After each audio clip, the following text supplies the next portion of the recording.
I'm not sure if Sparky got my year of birth off by 10 years or if he's trying to imply something of a sexual nature. Oh. You never know. But I don't know what happens. Those are the funny numbers. I'm not sure what happens when you call those numbers. I'm not sure. I'm not sure where that goes to. Where is my microphone? It's over here somewhere. I have to find this thing. Okay. Hey! Get out of my... Hey. And speaking of funny numbers, we got Sorry. Brian on the line. Oh, where's Brian? Brian, are you there? Brian? Brian Okay. is live from a place with power, but apparently that wasn't the case for the entire day. They had 2 short power outages. They were predicting an hour, but they were about 45 minutes each. Are you at the beach house? No, in Danville. Oh, okay. Yeah, Secret you know, place. last week I had a power outage for like 2 hours. It was great. I just sat there and said, you know what, I'm going to take a little nap on the couch.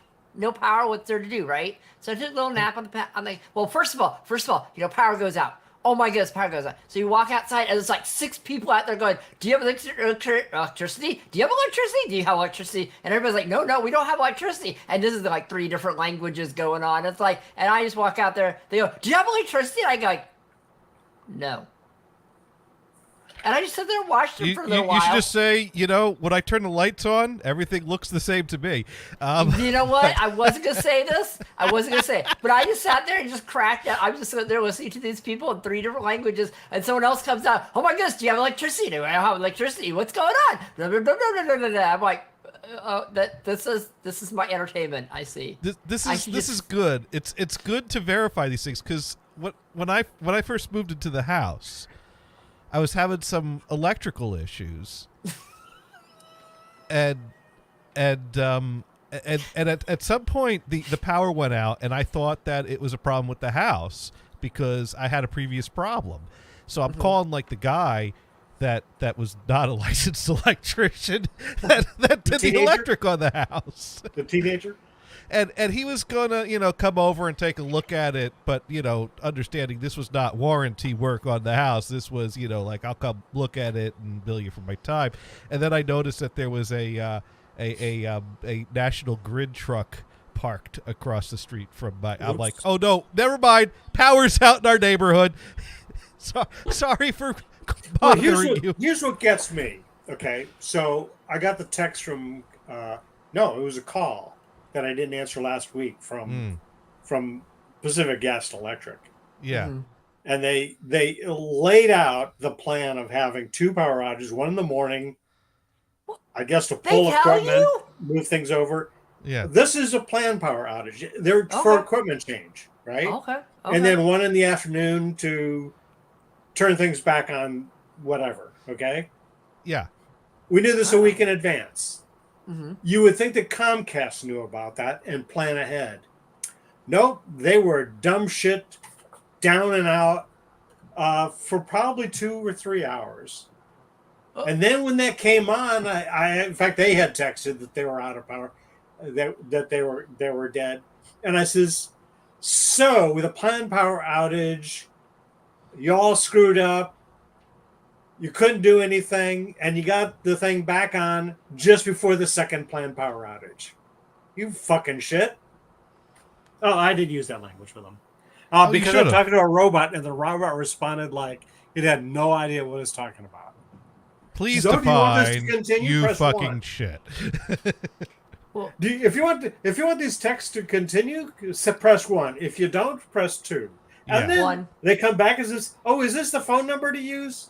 Press 1 if it's yes. Press 2 if it's no. No, Sparky writes in rolling blackouts, California life. No, this is not a rolling blackout. That was Enron life. Wasn't that hours. back in like the Enron days? Part of their scams involved Southern California getting rolling blackouts, which then we had our PSPSs. Remember? They blame the governor for that, and then that's how Arnold got in as the governor. Yeah, we have the PSPSs. We have planned power outages. Yeah. We do that. I've never been out, which I'm in a very normal area, urban I thought area, everyone was so it's not a behind big problem. some of that stuff.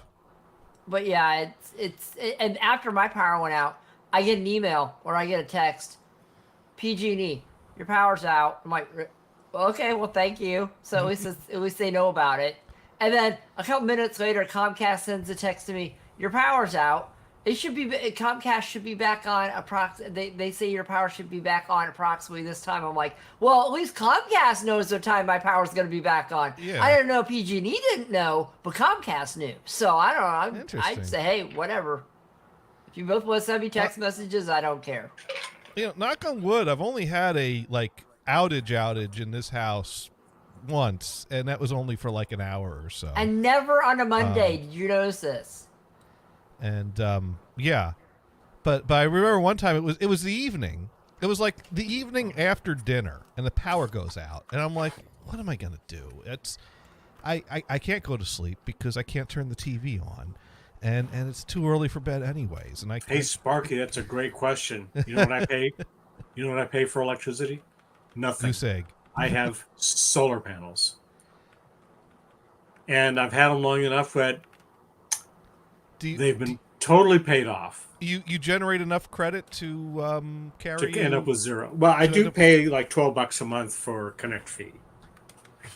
Okay, But if I have, when the power goes out, your solar panels go down as well because you're on the No. grid. You're back because I'm on the grid. or you're If I got something like a power wall or a battery system, then I would just get off the grid altogether. Screw you all together.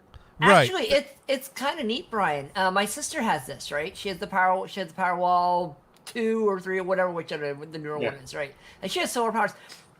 And the power went out while they were in another state. I think they were in Florida for something for my niece. And so their power went out. I was sitting there surfing the net doing other things. I didn't know. The power was out for like 2 hours. All the lights were on, the TVs were on, everything else. I didn't even know. And then they send me a text message. They go, the power's out. I'm like, it is? And I look and like we're doing dishes. I'm making stuff the house had complete power. It was going. It was at 100%. We had no problem. So Dune's asking how this works, and basically it's, and I think this is something that most states have, or I don't know, but basically solar power. Your solar panels are going to generate more power than you need. So what you could do is you could set it up to still be on the grid, and the solar panels will actually turn your power meter backwards when it's generating more power than you're using. And I guess the electric grid has a way to basically make you a small power generator to feed wherever the power is needed. So your meter spins both ways, country and western. No, forwards and backwards. So, but the downside of that is that you're still on the grid, and you can't just take power from your panels when the grid goes down. If the power you goes want to out, get the power goes out. The from battery. the grid at night when the solar panels aren't doing anything. Exactly. Now, if battery technology advances enough, which the thing is that there are things that do this, but they're expensive. You can buy battery packs and DIY it to charge your own batteries with your solar panels and then use that at night. And actually, I'm going to recommend another YouTuber for this. The 8-Bit Guy. 8-Bit Guy's good about that. Yeah, and he's done some videos about that because he basically bought his own panels, installed them himself. He's got certain battery packs. Now, there were battery packs that were basically provided for him to review. So it's kind of paid advertising in a way, but he's also honest about it. And he's also done things where he tested being without power, without the grid for a day, to see how far he can get without, and how long he can go without power. Because he's in Texas, and he was involved with that whole blizzard outage. His place flooded. Yeah, I remember that. Yeah, so he's taking measures to kind of. And I love what he's doing. It takes a lot of effort and thing to do because me, I just the easy thing. Someone comes in, puts panels up, puts you on the grid, and you still have power outages. You just have a smaller bill, and you're using a renewable resource. But But what he's doing is, going all out, where he's using his solar power when he's using it. He's charging batteries. He's, it's really cool. But that takes a lot of effort in doing. So here's another thing. So, we're getting pushed into electric cars whether you like it or not, right? Some people will keep their gasoline cars until they don't sell gas anymore, right? Well, I mean, we're nowhere close to that. And we're we just really not. didn't want to go in that direction. So what Pacific Gas and Electric is doing is telling people, hey, if you've got an electric car, we can connect it to be that battery source for you. Well, yeah, your car does hold a battery, and you can Yeah. make that work both ways. So that can be another resource. The thing is the need. in fact, the first guys that advertised it was Ford and the F-150 or 250 Lightning. Like, why don't all car companies that have a battery-driven car or powered car, or even a plug-in hybrid, why don't they talk about it? Say, oh, here's a side benefit. Now, we can save you from at least we can save you from a power outage. Now, Sparky writes in, so he's totally off the grid. The guy, he's not off the grid, but his power box has switches that he could switch to solar or battery array or grid. So basically, he can manually switch himself. He's basically set himself up to be able to solar power his workspace, because he built like a extra building on behind his house where his studio and stuff is, and that he pretty much put solar panels in that pretty much is enough to power the whole thing. So he's reduced his bill, but he's still primarily on grid day in and day out. Do you know who the actor Ed Begley Jr. is? Don't care. And no, he was on Star Trek. I'm trying to answer Sparky's question, though. And this is part of it. He had a show where it was totally green on everything. It was to the absurd level of absurd. And he had a home-built solar deal with homemade batteries. He was using lead-acid batteries, and everything was manual. So he'd go to his batteries and switch them back and forth and this and forth, charging some, uncharging some. And then he would go and turn his panels to get the best out of them all throughout the day. I mean, it was absurd. It's like my favorite. You need a little automation there, dude. Well, my favorite was the guy in Maine that had a pickup truck with the bed filled with a bunch of batteries that made it battery powered. Like the whole floor of the bed just covered with these batteries. That was anyways, so no, he's not. He's primarily grid, supplements with solar, and is trying to basically set himself up to be able to be self-sufficient without power for a day. Usually he runs into setbacks during the day, but his videos are really cool. Cool. The 8-bit guy. So that was someone was nice enough to offer a promotion. Thanks. Yes, the mods took care of it. Now, Dune is suggesting something of a scam. I don't know what he thinks is a scam. Well, I will say, my sister's electric bill used to be about $750 a month. Mm-hmm. They were a very big house, very much all wood, so insulation sucks. And now it's down to about 100. So that helps a lot too. Yeah. No, I'll say that I pay a lot less. And my power bills are, zero for much of the year. I don't generate enough power to generate credit for the last few months of winter. But now Dune is saying, click and say nothing if you can. Well, this looks like a... Oh!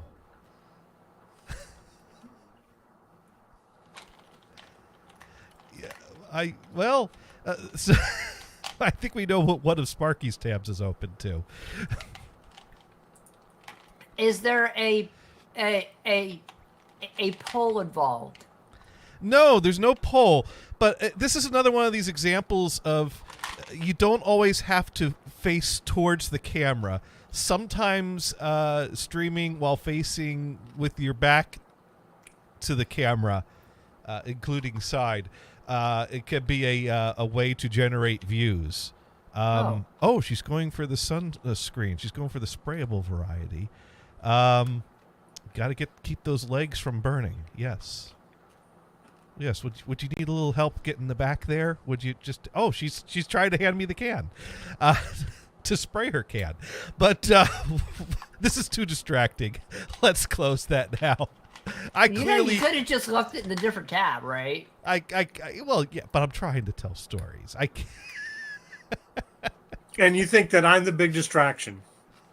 Brian? Well, some people distract people with their asses, and some people are just asses. But that's I kid. There you go. I went for the pun. I don't really think. Yeah, you're an yeah, ass. of course. Hey, Mod Pro. Hello, Mod Pro. Now, Sparky got in the first message this week, which is a first for Sparky. In this channel, anyways. And unfortunately, I'm all out of shirts. I think Dune might have some spare shirts in his closet, though. So if you just send that address over to Dune, we'll get that right out to you. Yeah, what was I going to say? I was going to say something a few distractions ago. Let's see if I could jog my memory by scrolling back. Oh, yes, we're going to talk about Dune and the safe. Because Dune talked about a safe house, and that reminded me that Dune once was trapped under a safe, which is not the same thing as a safe house, but is a good story. And I'm wondering if Dune wants me to play the classics, and Sparky hasn't heard the story before, or if Dune wants me to give him the link so he can hop on the line and tell the story. And I don't know what was in the safe, but I know what was briefly under the safe. Sparky's asking, you mean a gun safe? Well, that's why I said I don't know what was in the safe. I just know that it was a Dune was helping a friend move a safe, and because that's something you asked your friend. Hey, I got the safe to move today. Dune writes it's been so long ago. So do we need to find the recording? Is that he doesn't remember the details anymore? All right, let me see if we can find. I know I have this clip because I listen to this at least twice a year. Oh. And it's one of those things that you can't listen to just once when you go to listen to it. You got to replay it a few times and just laugh. Here we go. DAB, how not is in all caps, to move a safe. So we'll give Dude one last chance to. Oh, and it might be on the YouTube. All right, Sparky's got questions. We got answers. So let's bring up this gem from the past here, and just let Dune and. Oh my God! The dreaded safe incident of I think it was 1994. It was 94. 94, if I believe right. Yeah. God, there's probably people listening that were born in 1994, which is scary. But 1994, it's one of those things where I was helping a person move. John and I were. And this guy, like I said, he's a major card-carrying NRA member, which, believe me, there's nothing wrong with. He's a former Marine. Yeah, nothing wrong with, because he was actually in the first Gulf War, the actual Desert Storm. Desert Storm, that's right. And he wanted us to help him move a safe. And didn't we have to go? This didn't go in the basement, did it?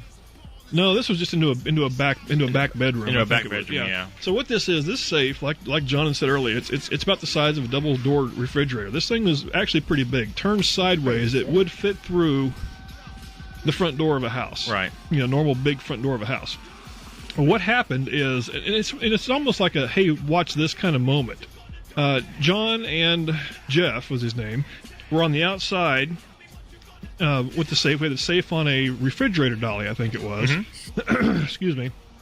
And I was on the inside, so I'm pulling the safe up into the house. Yeah, over the over door, the threshold. Yeah, door threshold. And John and Jeff are pushing on the safe to get it up the threshold. Well, what John and Jeff didn't understand about the laws of physics is that you have to lift up on the bottom of this safe more than you are pushing on the base of the That safe. was your job. You were supposed to pull up on the No, I dolly. know that, but the safe. Okay, let's just say the safe weighs about 1,000 pounds. You're not going to blame me for this. Is for it? your ineptitude? Stop No. it. How much does the safe weigh? Let's agree on that. It probably weighed at least 1,000. About 1,000 pounds, Yeah. at least 1,000 pounds.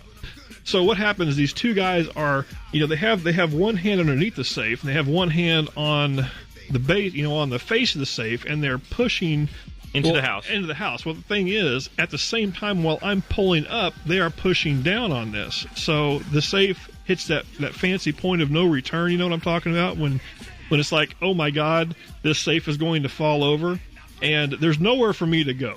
Basically, there's nowhere Sure there for me. is. No, yeah, down. Down. That's where I went. That's where I went. Underneath the safe. I fell underneath the safe. So here I'm sitting here laying. No, well, you didn't fall underneath the safe. The safe fell on you. Yeah, basically. Oh, let's get into schematics of all the things. Right, here. yeah. Basically, there's a safe on top of Dune. That's what's going on. But you were safe, though. Yeah, I'm real safe. There's 1,000-pound safe on top of me. So I'm sitting there in the middle going like, And here's the funny part. well, this is where it gets And bad. Here Yeah, comes the this funny is- part. this is where we start going like, bad. It was you funny. know, this is what's going on. Everybody's worried. We got the sirens going off, and this is what's going off in my head. Now, in my mind, I'm thinking, okay, they're going to be here any second, to come over and help me. Yeah, they're going to be here any second. Like I said, still got that sound going off in my head, and I'm going like, where are they? Well, unbeknownst to me, what was happening, John, was out in front. There was actually a small, let's say, is the word discussion? No. Debate? More? There was a debate. Okay, Yeah, there we was were a having a debate debate. going on. So John, We were having an educated I'm debate. surprised you weren't doing rock paper scissors. I'm really surprised you weren't doing rock paper scissors. They were trying to figure out who should go over the top. See, remember, the safe is in the doorway. I'm underneath the safe. Yeah. Okay. And So there's they- only one way into the house. That's over the top of the safe. Right. So now they're having a discussion while I'm still sitting there going like, get the damn safe off of me. And they're still having a discussion who should go over the top of the safe and help lift the safe. Rescue you. Yeah, lift the safe off of me, who has now stopped making noise. Oh, it wasn't but about 30 seconds or so It doesn't that- matter. It seemed like about 4 years. It was it was less than a minute. But It truly was. It doesn't matter. Still, like I said, they were still. Oh, by the way, Photoshop Master says he was born in 1993, so you were a full year old when this little thing happened. So, anyway, I can hear them in there. I can hear them while I'm sitting here with this in my mind, going off. Hey, safe, hello, safe on gonna Dune, die. safe Yeah, on Dune. I'm gonna die. Yeah, I'm already I'm losing. It's fading. And they're having this discussion. Well, you should go over the top because you're stronger. No, you should go over the top because you're lighter. Yeah. And I'm going, I don't care who goes over the. Well, I couldn't talk because, like I said, there's no air in my lungs, and all I can hear is. That's all I can hear. Which was actually the beating of your heart. Which exactly what it was. It's like going. I'm doing the number thing. Yeah. Drowning. 1, 2, 3. And I'm gone. Well, that's not what happened. Well, anyway, so finally, I think it was Jeff. Jeff crawled over the safe, and I tell you what, I give the guy props. He's a strong dude because he was able to actually pick that safe up enough for me to scooch my butt out of there. So there's the story, and I actually lived to tell about it. So, but from then on, guess who? I've never moved a safe since then. No. I've have safeophobia. Is that a word? It is now. So if you need someone to move a safe, Dune's not your guy. Do not call Dune. So here's a related story, but it's much more recent. Only about a month ago, members of the church walked in on Monday and found that the wall safe was completely missing. It was literally torn off the frickin' torn wall. off the wall. Okay. So we imagine that there's a couple of guys that ripped this safe off the wall. They actually knew where it was because it Truck wasn't and a chain. It wasn't obvious where it was. I mean, so they had to know where it was. Inside job. That's the thought. Anyway, so they took this safe, likely threw it in the back of a pickup truck or in the trunk of a car, and took off heading north. They were up in the next county, and I guess they decided to try to open it.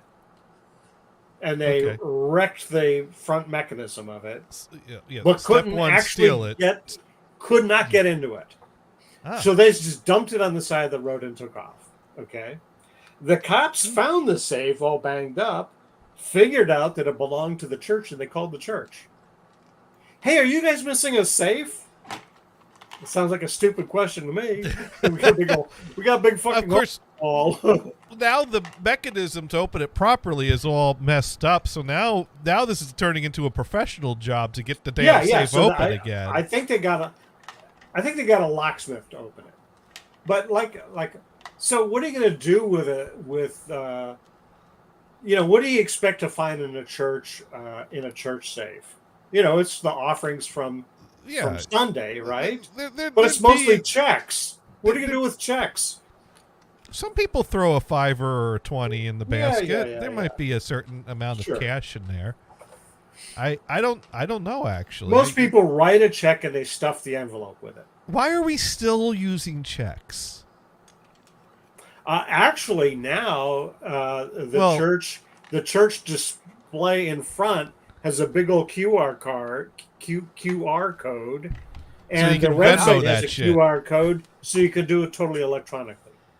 That makes sense. Although, as I say this, I realize that the majority of attendees at Sunday services are of a older generation that are still writing checks.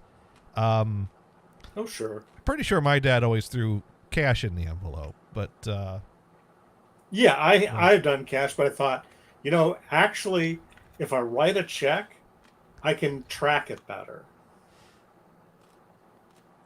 So that's why I went to checks. So I know. So at tax time, I go, oh yeah, this is how much I got. Dune has a good one. Checks are used to repair fax machines. And Sparky pointing out churches are hurting. No one attends anymore. Now Mars had a good point. A lot of churches are closing. Yeah, absolutely. Mars had a good point about the safe. Why didn't Dune just bench press it? Yeah. Obvious. I mean, Dune's that awesome. He should have been course. able to just bench that. He can do that. Yeah. Push it over onto that the was- other guys. That was like 20 years ago. He could have done that. No, Yeah. 30 years ago. He was 94, man. Dude was probably bench pressing at least a grand, Now, Mars, also note to self, when handling a safe, be the guy pushing it, not pulling it. Exactly. And don't let it get away from you. And Sparky Yeah. Radio, dude was like 30 years old in the prime of his life. There you go. It's all downhill from there. That was the turning point. There was life before Under the Safe and life after Under the Safe. I don't know.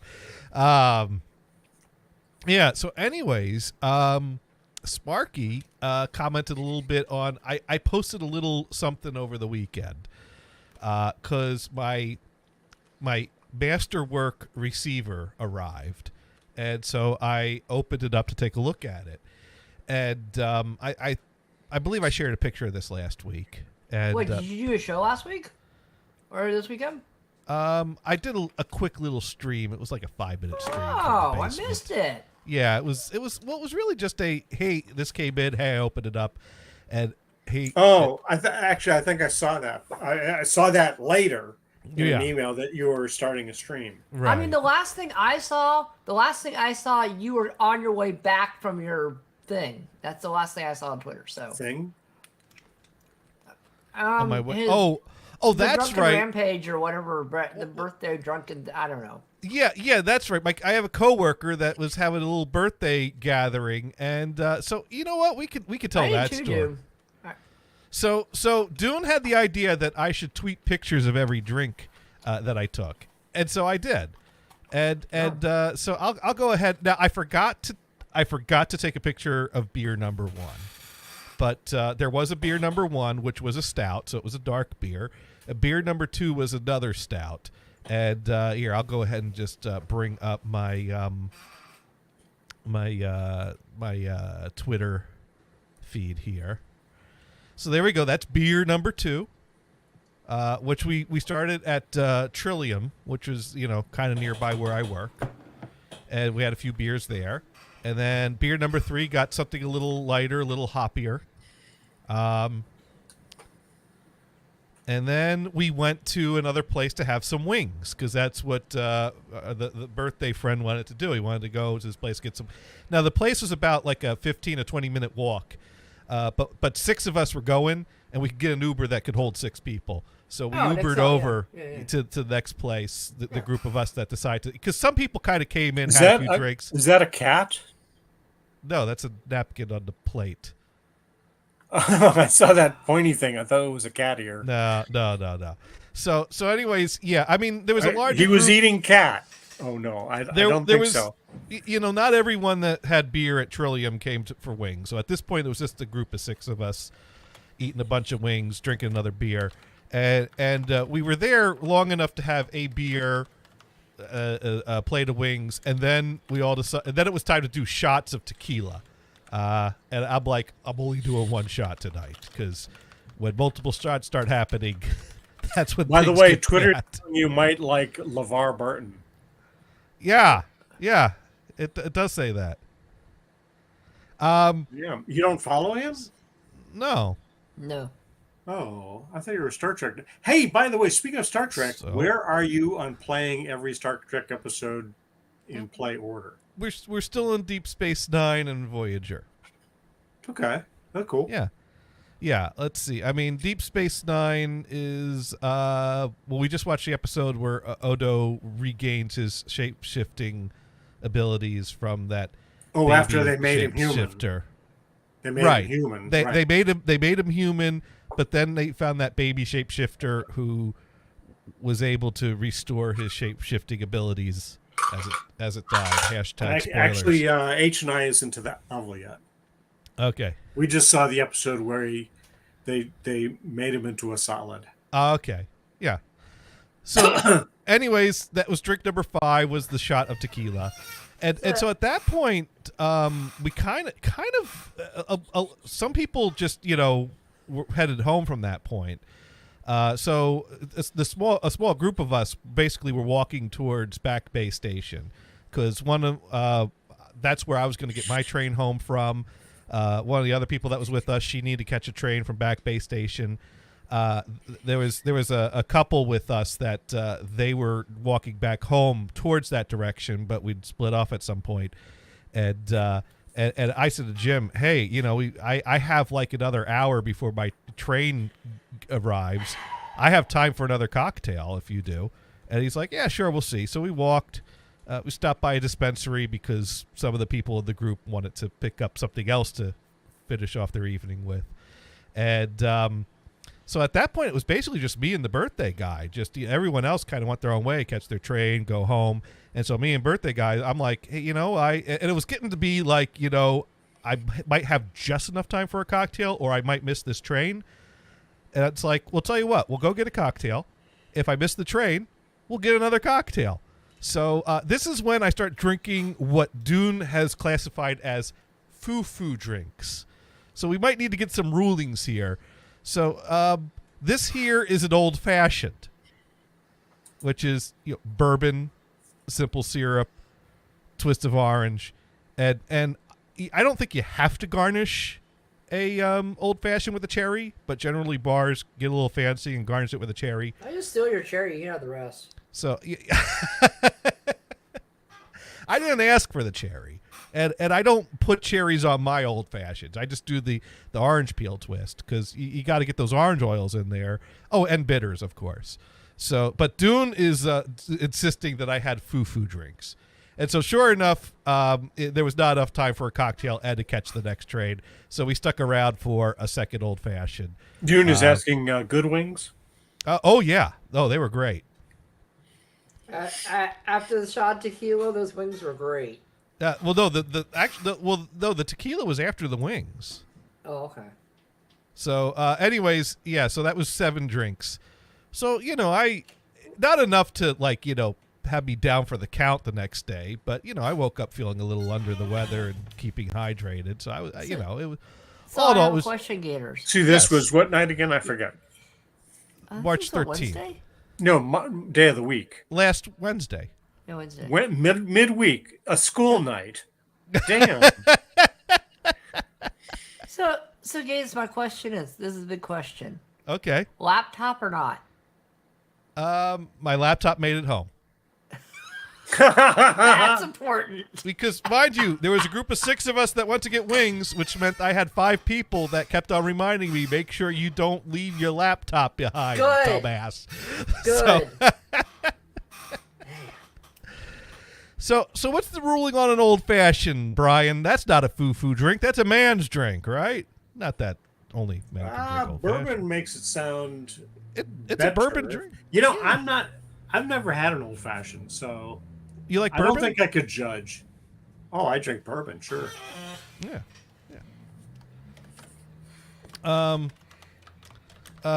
Dune writes in, I had to admit, only compared to beer, foo-foo would be more slushy fruity. Yeah, that's exactly what I was thinking. I guess I kind of got it because like. Would you Dune- put margarita in that category of slushy fruity? Well, you can. I mean, it's lime. You can make a margarita slushy, and you can make a margarita Sure. on the ice, on the rocks, not slushy. Right, So right. But then fruit, is lime fruity? I don't think so. Well, here's the thing. Now, unless you had a strawberry or a mango or some other very fruity. Right. Margaritas can get foo-foo. Yeah. Oh no, I agree. So, I mean, maybe But the a scale- standard margarita that's the slushy type, Dune, would you consider that foo-foo?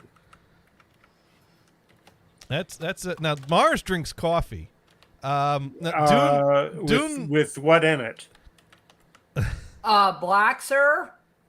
Nothing in it. Yes. I like a bit of cream in mine, but now Dune is admitting that foo-foo would be that I guess he was suggesting that I think he saw the fruit garnishes on there and he didn't, how do you know it's bourbon in the glass? It could be a, frou-frou drink. 'Cause Well, it's all in the taste. he's talking about, Sex on the Beach, things like that. Margaritas are pretty common for groups of chips. Dune was just And if there's an busting. umbrella That's on all. it, that automatically makes it foo-foo no matter what else is in it. Right?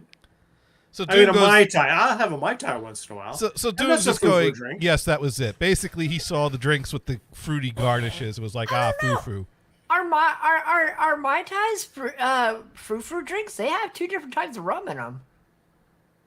I know. They have the white, they have but the white rum and the dark rum in it. they What do you have- make it?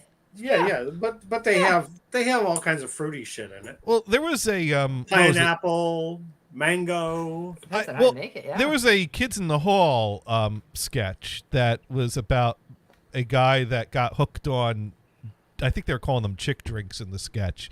And so, it was kind of like the sketch of a alcoholic who's like sneaking off in the office to go to like hide someplace to grab a drink, which usually, you might go to the supply closet, get a nip from your, flask or something like that.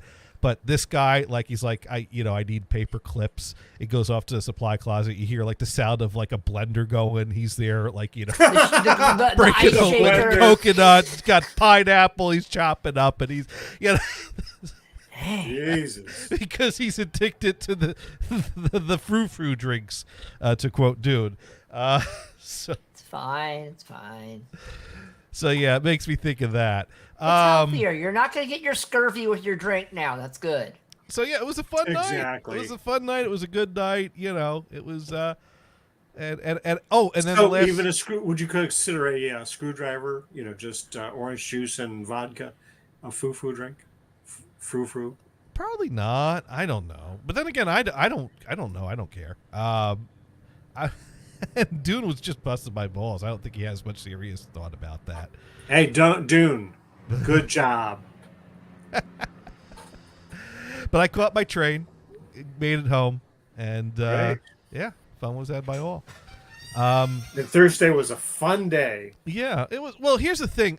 Originally, the birthday guy was planning to have his little birthday gathering on a Friday night. But I guess there were some people that had like weekend plans or whatever. And he's like, no, we don't want to be out drinking on a Friday night and mess up the weekend. So, they'd rather mess up a work day. So he moved it to Wednesday at their request. So Maybe Yeah. they needed at least 2 to 3 days between drinkings because yesterday was St. Patrick's Day. So there is that. And but yesterday yesterday was also Priester in my family. So I Priester. drove down to Oh. Jersey for our Priester gathering, and since it was St. Patrick's Day, my cousin decided we had a brunch. And so they decided to have, mimosas for the brunch. So, orange juice and champagne. And they bought, what's that blue stuff? The blue stuff that's orange liquor, blue. I know what you're talking about. I cannot think of it. Yeah, I haven't had that stuff in a long time. the blue Curacao or Curacao. I don't know how to pronounce There it. you go. So basically they bought a bottle of that. Did he Google? Yeah. He Googled. Wow, you have to catch those words in the middle of all that gobbledygook. Yeah. All right, we'll take a look at that. Oops. Yeah, he Googled fruit drink basically. Right. Sorry, and it, Google. and it shows a bunch of slushy, bright, colorful, with lots of fruit topping types of drink. We all know what image comes to mind for that.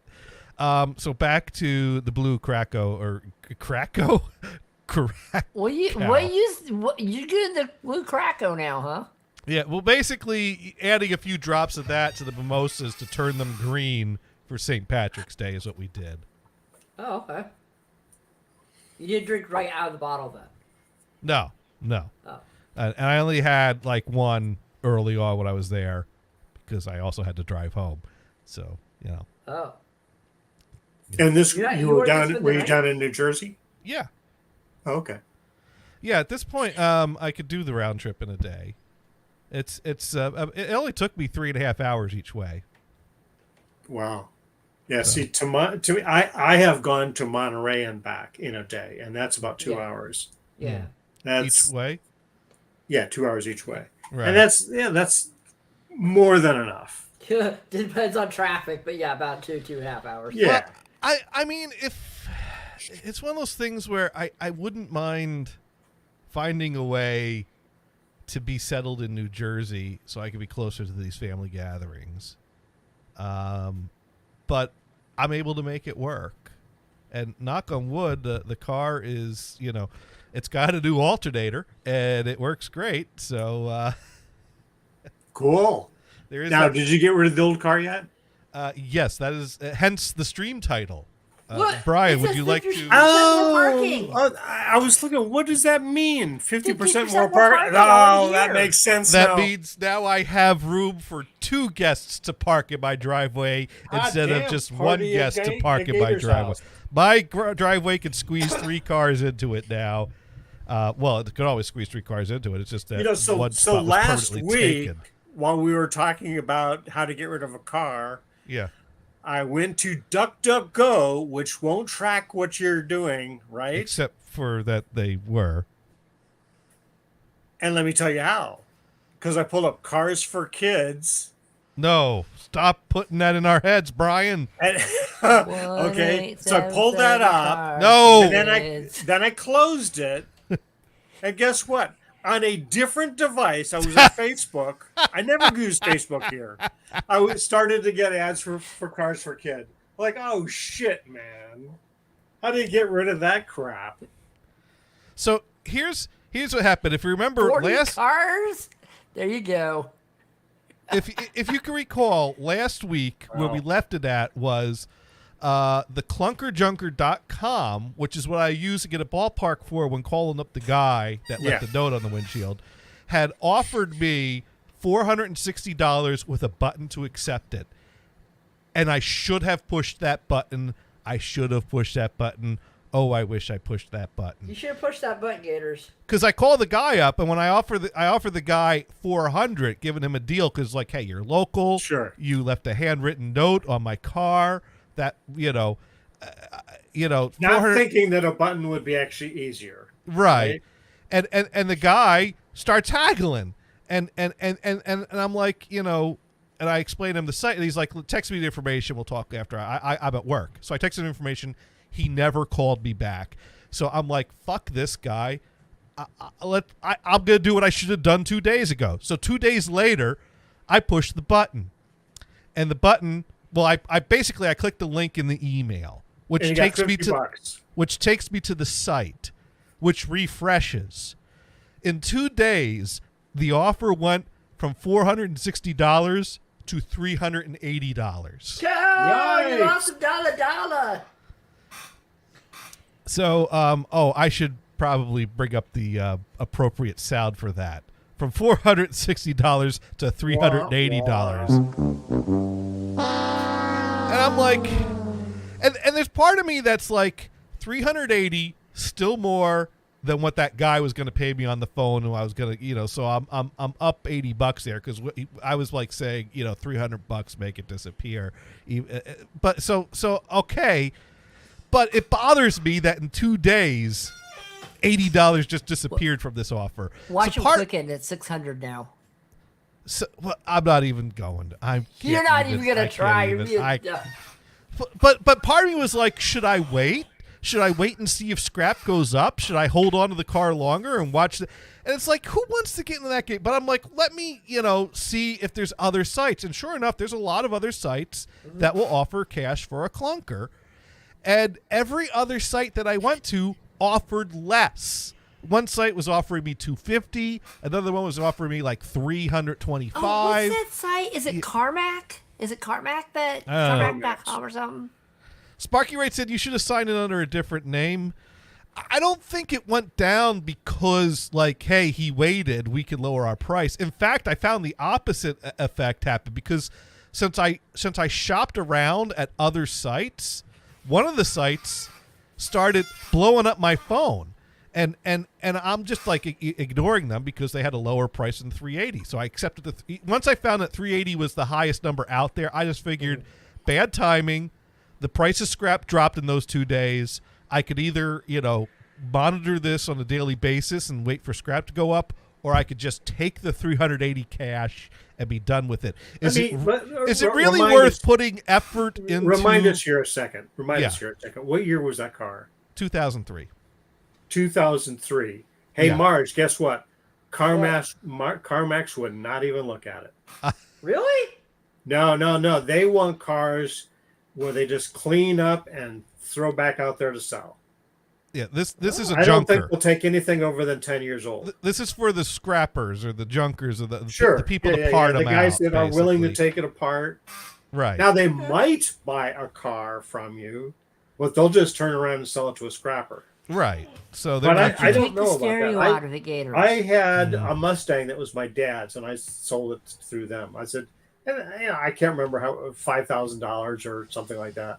I mean, it was good enough. I don't have to mess with it anymore. Maybe it was $8,000.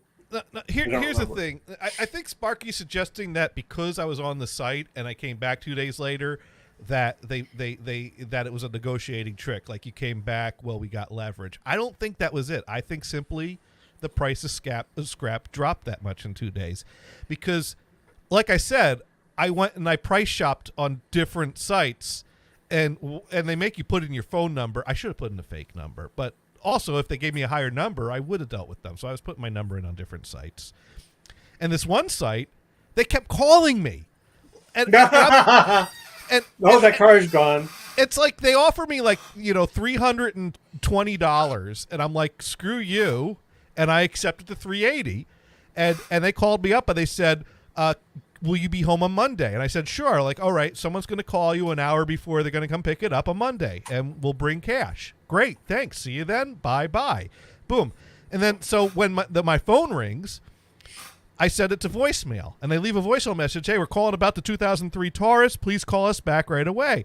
And I know it's not, the site that I actually dealt with, because I just talked to them, and they're not coming till Monday. So I keep sending the number to voicemail. They keep leaving me messages, and then they start texting me. So finally, on Friday, I pick it up. So I can tell these guys, hey, the car's gone. Stop blowing up my fucking phone. And the guy goes, hey, we're calling about the Ford Taurus. I'm like, yeah, I've already sold it to someone else. Do you mind me asking how much you sold it for? I'm like, $10,000. I should have. I should have. I decided, you know what? This guy is just a cog in the machine Yeah, you trying wanted to get just some do it. data. Just entertain him. What do I care? So I told him I sold it for $380. He goes, well, would you like me to try to see if I can get a better offer for you? Or do you want me to close this out? I'm like, look it. I've already arranged for a truck to come on Monday. I'm not doing that to these people. So you already told him too much. You should have said, no, the car is gone. I should have, but I got money in the bank already. there was no reason to lie to anyone. It was No. simple. Well, there's no reason to tell him the truth. He's I've only collecting data. So I gave him the data so he'd leave me alone.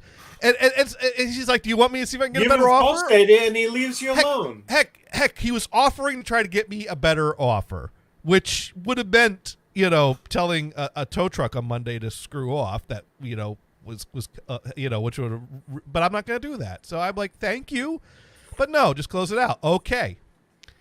He calls me back a half hour later.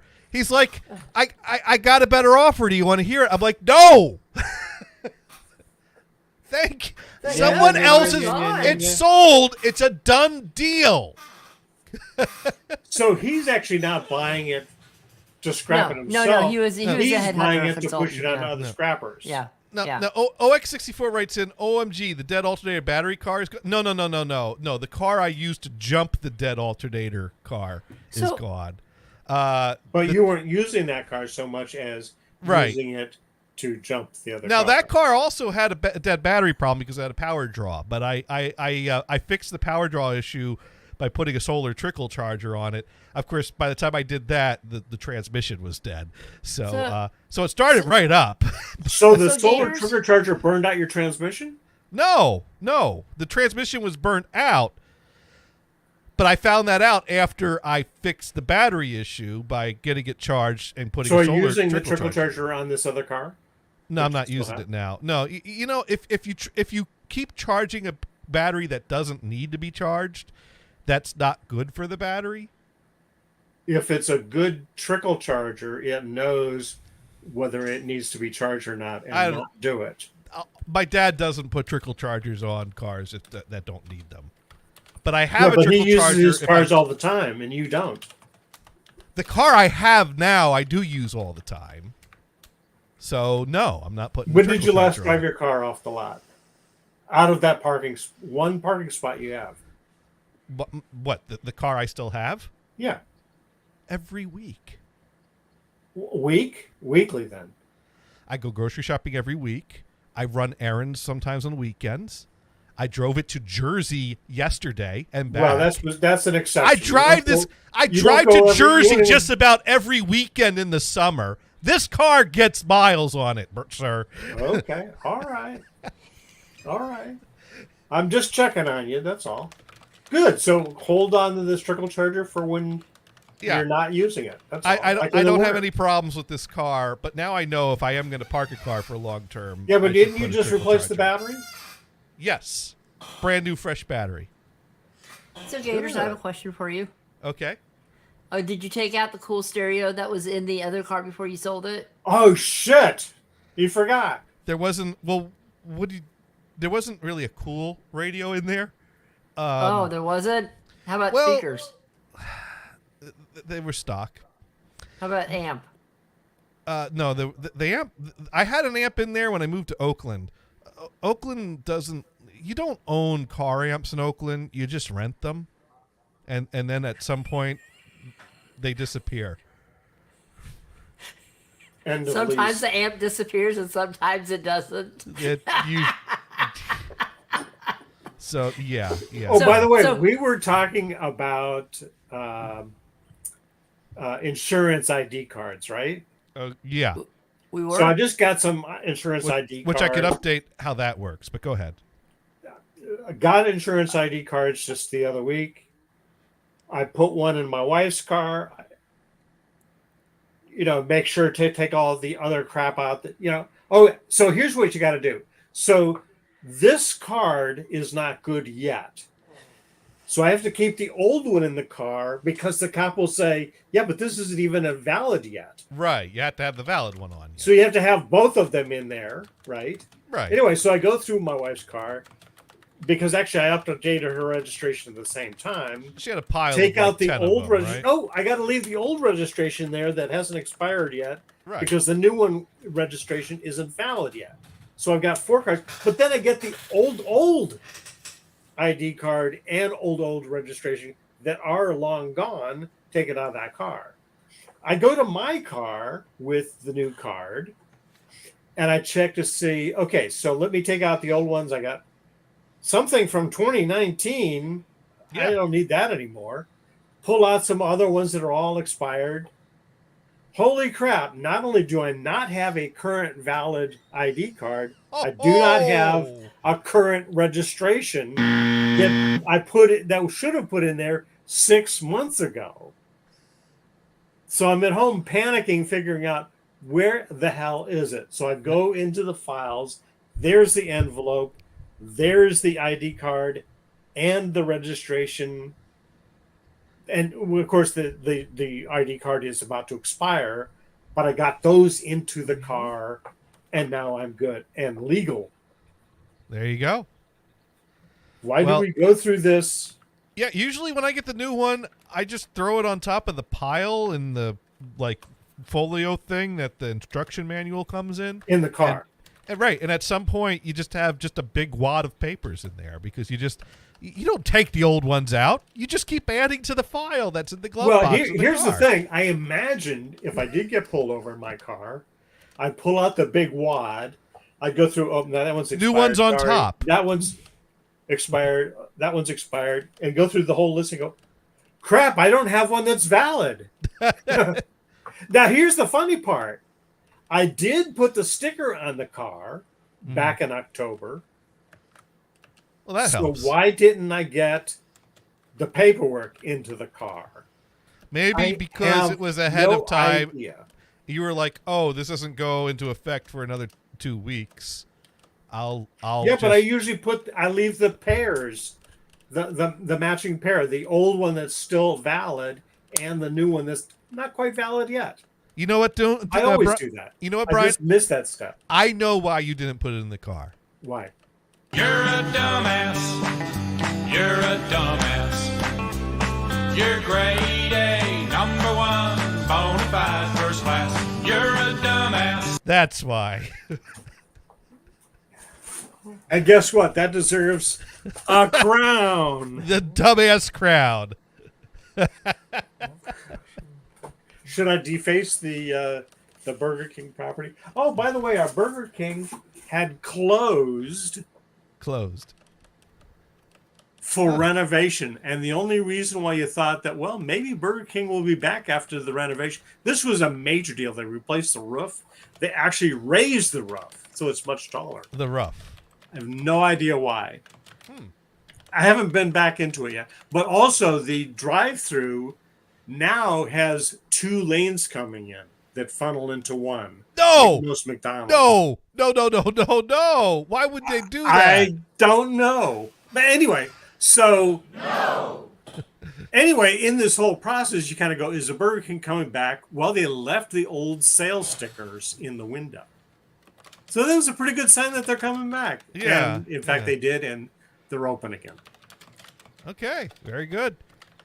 I haven't tried them yet. I'll have to do that. Well, anyways, there was some. Oh, that's right. So, a while ago, we were having a discussion about the state of Massachusetts doesn't require you to carry insurance cards, and here's what the deal is. So the deal is that Let's make a deal. when I called the insurance company to cancel my insurance, they checked the registry to make sure that my car was no longer registered before they'd let me cancel the insurance. And I just canceled the registration today, and they sent me a document, an official document documenting the unregistration of the car, which, so they said, well, when did you unregister the car? And I said 5 minutes ago. They said, "Oh, okay. Well, either you can call back tomorrow when their system updates and we could do it, or you could forward me the email you got from them with the document." And I'm like, "Yep, I'll give me your email address," and I forwarded that to them. And at that point, they let me cancel the insurance. So that's the way Massachusetts does it: is that you have to have So you get insurance. extra paperwork. You have to have And handle insurance. paper that You don't have to have need. you have to have insurance to register a car. You cannot cancel that insurance until you can prove the car is not registered. That's how What happens if you just Massachusetts don't handles pay? it. They'll cancel on you, won't they? Well, I don't know what happens when you go down that route. I'm not sure how that works. My guess would be that if you didn't pay, the insurance company would have to notify the state of Massachusetts that we're suspending the insurance on this, and that would Send the cops. yeah, or mark you. I don't know how that. You know what? There's only one way to find out, and I'm not going to do it. But if you'd like to move here, register a car here, Right. and stop paying for the insurance for science. Yes, For for science. science. For science, Brian, you need to do this for science. I'll be standing there with the camera as the police are hauling you away, just to document this for science. That's right. That's right. That's. Then we would have a new story. You'd have the ghost tree story, and then we have the the get safe Brian arrested. story. You know, I don't recall hearing that story, the safe story, before. The safe. No, that That's was awesome. That's a classic from the Dune and Bob show when John was on it. Yeah. Yeah, but Long ago. Long Not ago. Johnny, but John. right, Yep. right, because after Bob first left, I think John started being on the show while Bob was still there, and then Bob left, so it was Yeah, Dune it was all and three of them John. for a while. I want to say there were two different rooms, right? Dude would know. I don't know, but of course there's one fun fact that we all know about John, and Oh, that I is don't that. want to hear that. I know the fact. I don't. See, you No, don't want to hear it, but you're already thinking it. You're No. already Hey, thinking hey, it. Johnny. Yes. So Mars, plug your ears because I want to hear the story. Actually, I'm going to ask Dune one question. One question. Dune, are you there? Dune. Do you know what gauge he is now? That's all I'm asking. So Brian, I'm going to ask you a question. HO gauge? Are you Yes. familiar with the yes, term? model trains? Yes. So Brian, I got to ask you a question. Are you familiar with the term Prince Albert? Prince Albert in a can? Not that Prince Albert. Okay, no, I don't know. No. Well, Prince Albert is a style of piercing. Not that, though. Y- Yes, that? Yes, that. Ah! And I don't know how you're picturing it, but you're probably picturing it not as bad as it really is. Down yon. Down yon. No, it's not. Good job, dude. I'm glad to hear that. Why would you do that? For the ladies. Supposedly Duh. it's quite erotic. I I don't know. OX wants to know what they're talking about. Just go ahead, Google image search the Prince Albert No, piercing. don't do that. You'll find something you never want to see again. Don't do it. Don't do it. All I gotta say is when I saw the illustration of where that goes, I'm like, why? That's not where yes, things hardware. are supposed to go. That's Dude, that's rather blatant. You just took away any mystery. Dick Hardware. You know, I'm Isn't just Dick's saying. a sporting goods store? I didn't remember them selling hardware. Yeah. You know what? It must be a fun That's time like through Dick- TSA every Dick's time, Sporting right? Good and Ace Hardware combined. Yes. Sparky There's suggests some confused dudes. you should Google it on someone else's computer. Yes. That's right. Otherwise, yes, it'll show up you on should. Facebook. And don't use DuckDuckGo because Google they're it on lying. DuckDuckGo. There you They're go. lying. I just never log on to my Google, so it doesn't know who I am. So Yep. But see, that's the thing is, how did DuckDuckGo get the information, or how did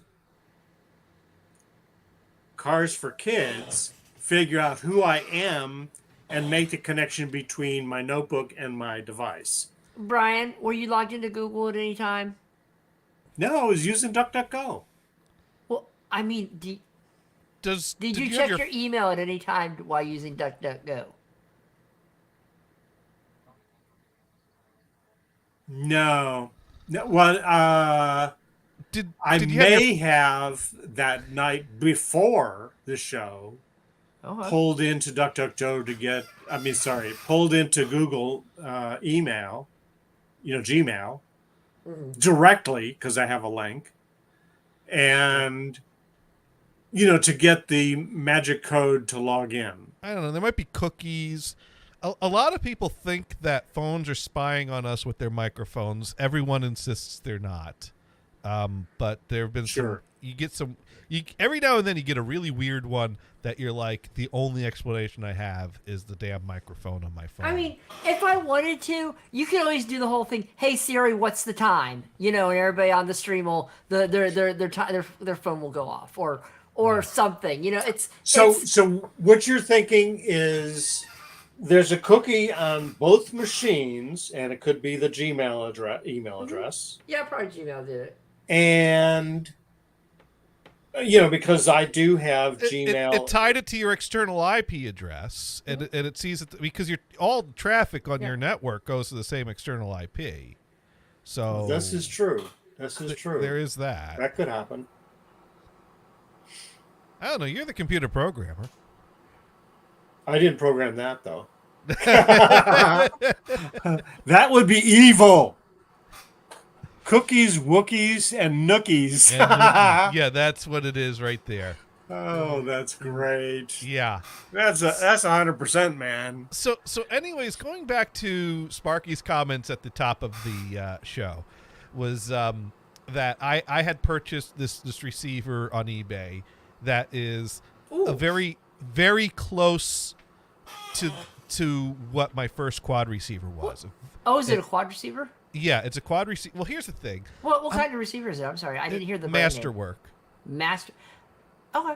That's Columbia's brand of receivers. Okay.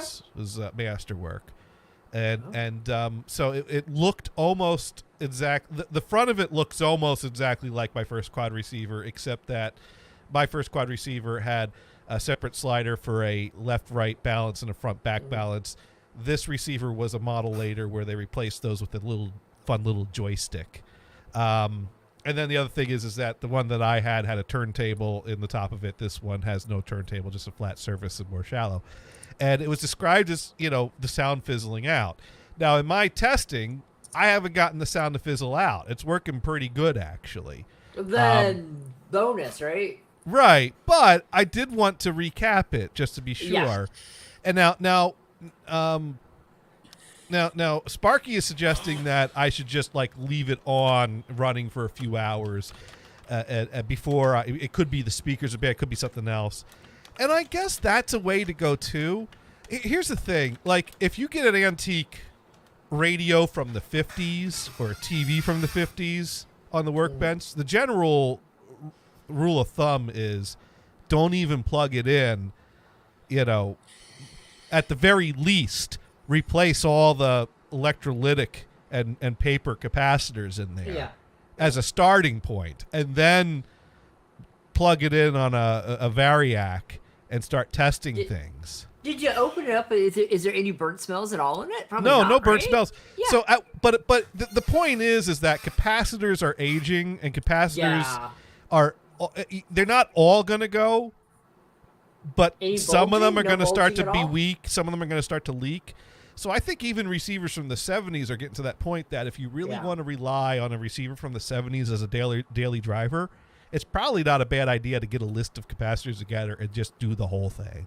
Don't you have a drawer full of capacitors, or did you lose those again and you have to buy them again? I've bought some capacitors for some projects, and I have different ones, but I don't have an abundance of capacitors of every kind that I can rely on. So I need to put an order together for this. But I'm not sure if I'm going to do Who's this. your favorite order site? Well, here's the thing, and I have a thought path that I've gone through that led me to this receiver that barely makes sense because it's the ADD mind at work.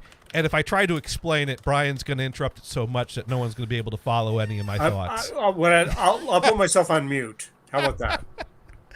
All right. Well, it starts like this. You don't have to really put yourself on mute, but try to. So I currently have a 70s receiver in my kitchen connected to a pair of speakers that has an 8-track deck in it. That's kind of crappy. And I like that it's a receiver that I've had since I was in college, and I like that, it's a vintage receiver and I can pop 8-tracks in it. I don't like that the 8-track player is got a bit of a woe to it at times. It's not the best 8-track player. The sound's a little crackly at times. The things are off. And it needs to be fixed up if it's really going to, work as it were back in the day.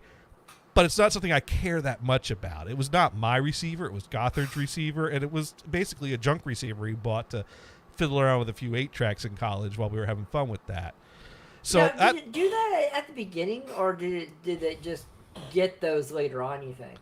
I think it got that. Well, this receiver ended up spending a bunch of years in the shed in the back of the shore house with the lovely sea air next to the ocean right there. So there's probably some, and I've sprayed it down with contact cleaner, and that helped a lot. Because when I first brought it home from the shore, it was. I'm sure it sounded great after being in storage for a while. You put it in. So the thing is that there was a receiver I found on eBay that looks almost exactly like the Sound Design receiver that we had growing up before my dad bought his own brand new Technics rack system.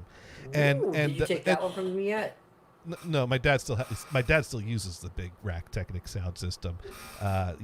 In one of the spare rooms.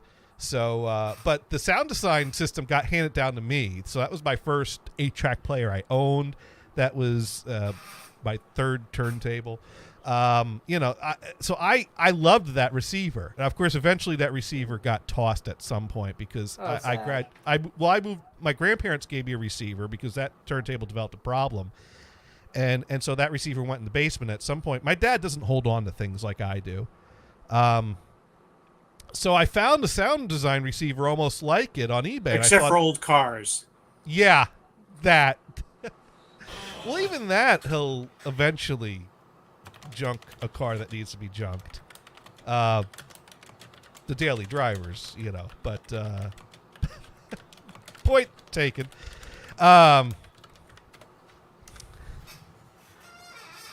X-rating and too much sugar today. Yeah, me too. Contact cleaner during sex equals 169% fireworks. Thank you, OX64. Again with the 69s. So I was like, oh, that would be perfect because it's a Sound Design receiver that looks exactly like the one I had. It doesn't have a turntable on the top, so it'll mount nicely underneath the cabinets where I have the crappy receiver now. And it looks just like it. It would be, so cool. It would be almost as if I held on to this receiver all these years and continued finding a use for it. Except I didn't. I just replaced it with a different one that looks exactly like it. But it's the best I could do. So the problem is that the guy's delusional and thinks that the receiver's worth $250. Sound Design receivers were never that. They're mid-range at best. Wait, did Venison used to work for Sound Design? I was going to say, we're talking about the company Venison that hired Venison. I mean. To be fair, though, Venison didn't know his stuff. He was doing some cool stuff. But even Venison didn't have much nice to say about the Sound Design receivers. And he worked for the company. And he had a military background. And they liked it. Companies like that. Yeah. I don't know what they cost new, and I don't know what things cost back then. So even if I get a number, I'd have to put. These are the nitty-gritty details that the internet doesn't have.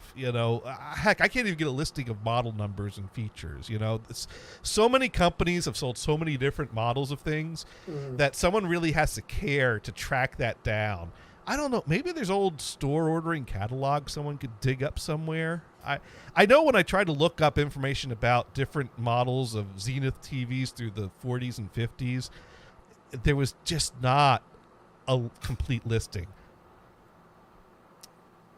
See, it turns out it's not Brian that's leading me off. But this is good. Brian, feel free to interrupt. I just give busting your What balls. about? Did you have all the model numbers for the Philco TVs, at least? Well, Zenith was what I was looking for, but it's pretty much the same for all the stuff for that time period. I mean, there were so many different models and so many different variations, and then some of them are custom or one-offs, and I don't know. It's something that you want to find. Basically, the problem is I only care enough to find a website that has already done it for me. You can find bits and pieces here and there, but then it's like, ooh, squirrel, like someone didn't already do it. Let me go look at that squirrel over there. Yeah. So 200. Here's the thing: a mid-range, non-restored receiver, even if it's still working. I can't see asking more than $50 for something like that, because it's aging. Even if it's working and fully working, something's gonna break on it in the next. Yeah, and like you said, you probably end up having to recap them anyway. So right. So I was like, so I was trying to, I was offering this guy, different offers to try to get him down to more like $50. I think I even offered up to 75, and the guy was not even responding to my messages or counter using his offering. new car money for the receiver. He was basically like, no. And I sent him a message going, I'm not understanding your price range. It's not in line with anything else that I've seen. Because you could do a search by what has sold on eBay. And even though I can't find that exact model, I can find plenty of similar sound design receivers that have sold in the past number of months. And they sell for like, what, $30 to $50, $60 maybe. So I gave up on that. So so that's when I decided, well, maybe I could find a receiver like my first quad receiver, because that's when I wouldn't mind rebuying. So I went looking for Masterwork receivers, and boom, there's one that looks almost exactly like it. And it was only $30 plus $50 shipping. So yeah, I paid $80 for that. So mind you, my thought path was finding something better for the kitchen. The problem is I don't know that I really need to put a quad system in the kitchen.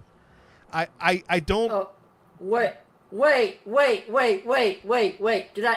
I just hear that you're forfeiting a quad system just because it's in the kitchen? Well, I have it, and I'm gonna find something to do with it, but I don't.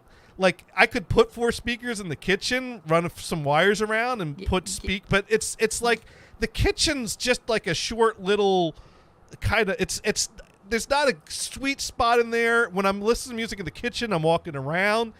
It ain't a place that benefits from quad, So now OX64 probably. Yeah. This is the point where someone should be like, Gators, are you feeling all right? Quad everywhere. I was about to say you need a quad system in the kitchen. And then you said the opposite. Johnny, are you okay? You need quad. I just feel like the system could be better used, but I don't have a better use for it. So I'm probably going to end up putting quad in the kitchen. Is what I'm probably going to do. Excuse me, wife. I'm putting the speaker on top of the fridge because I need someone to mount it. Just a second.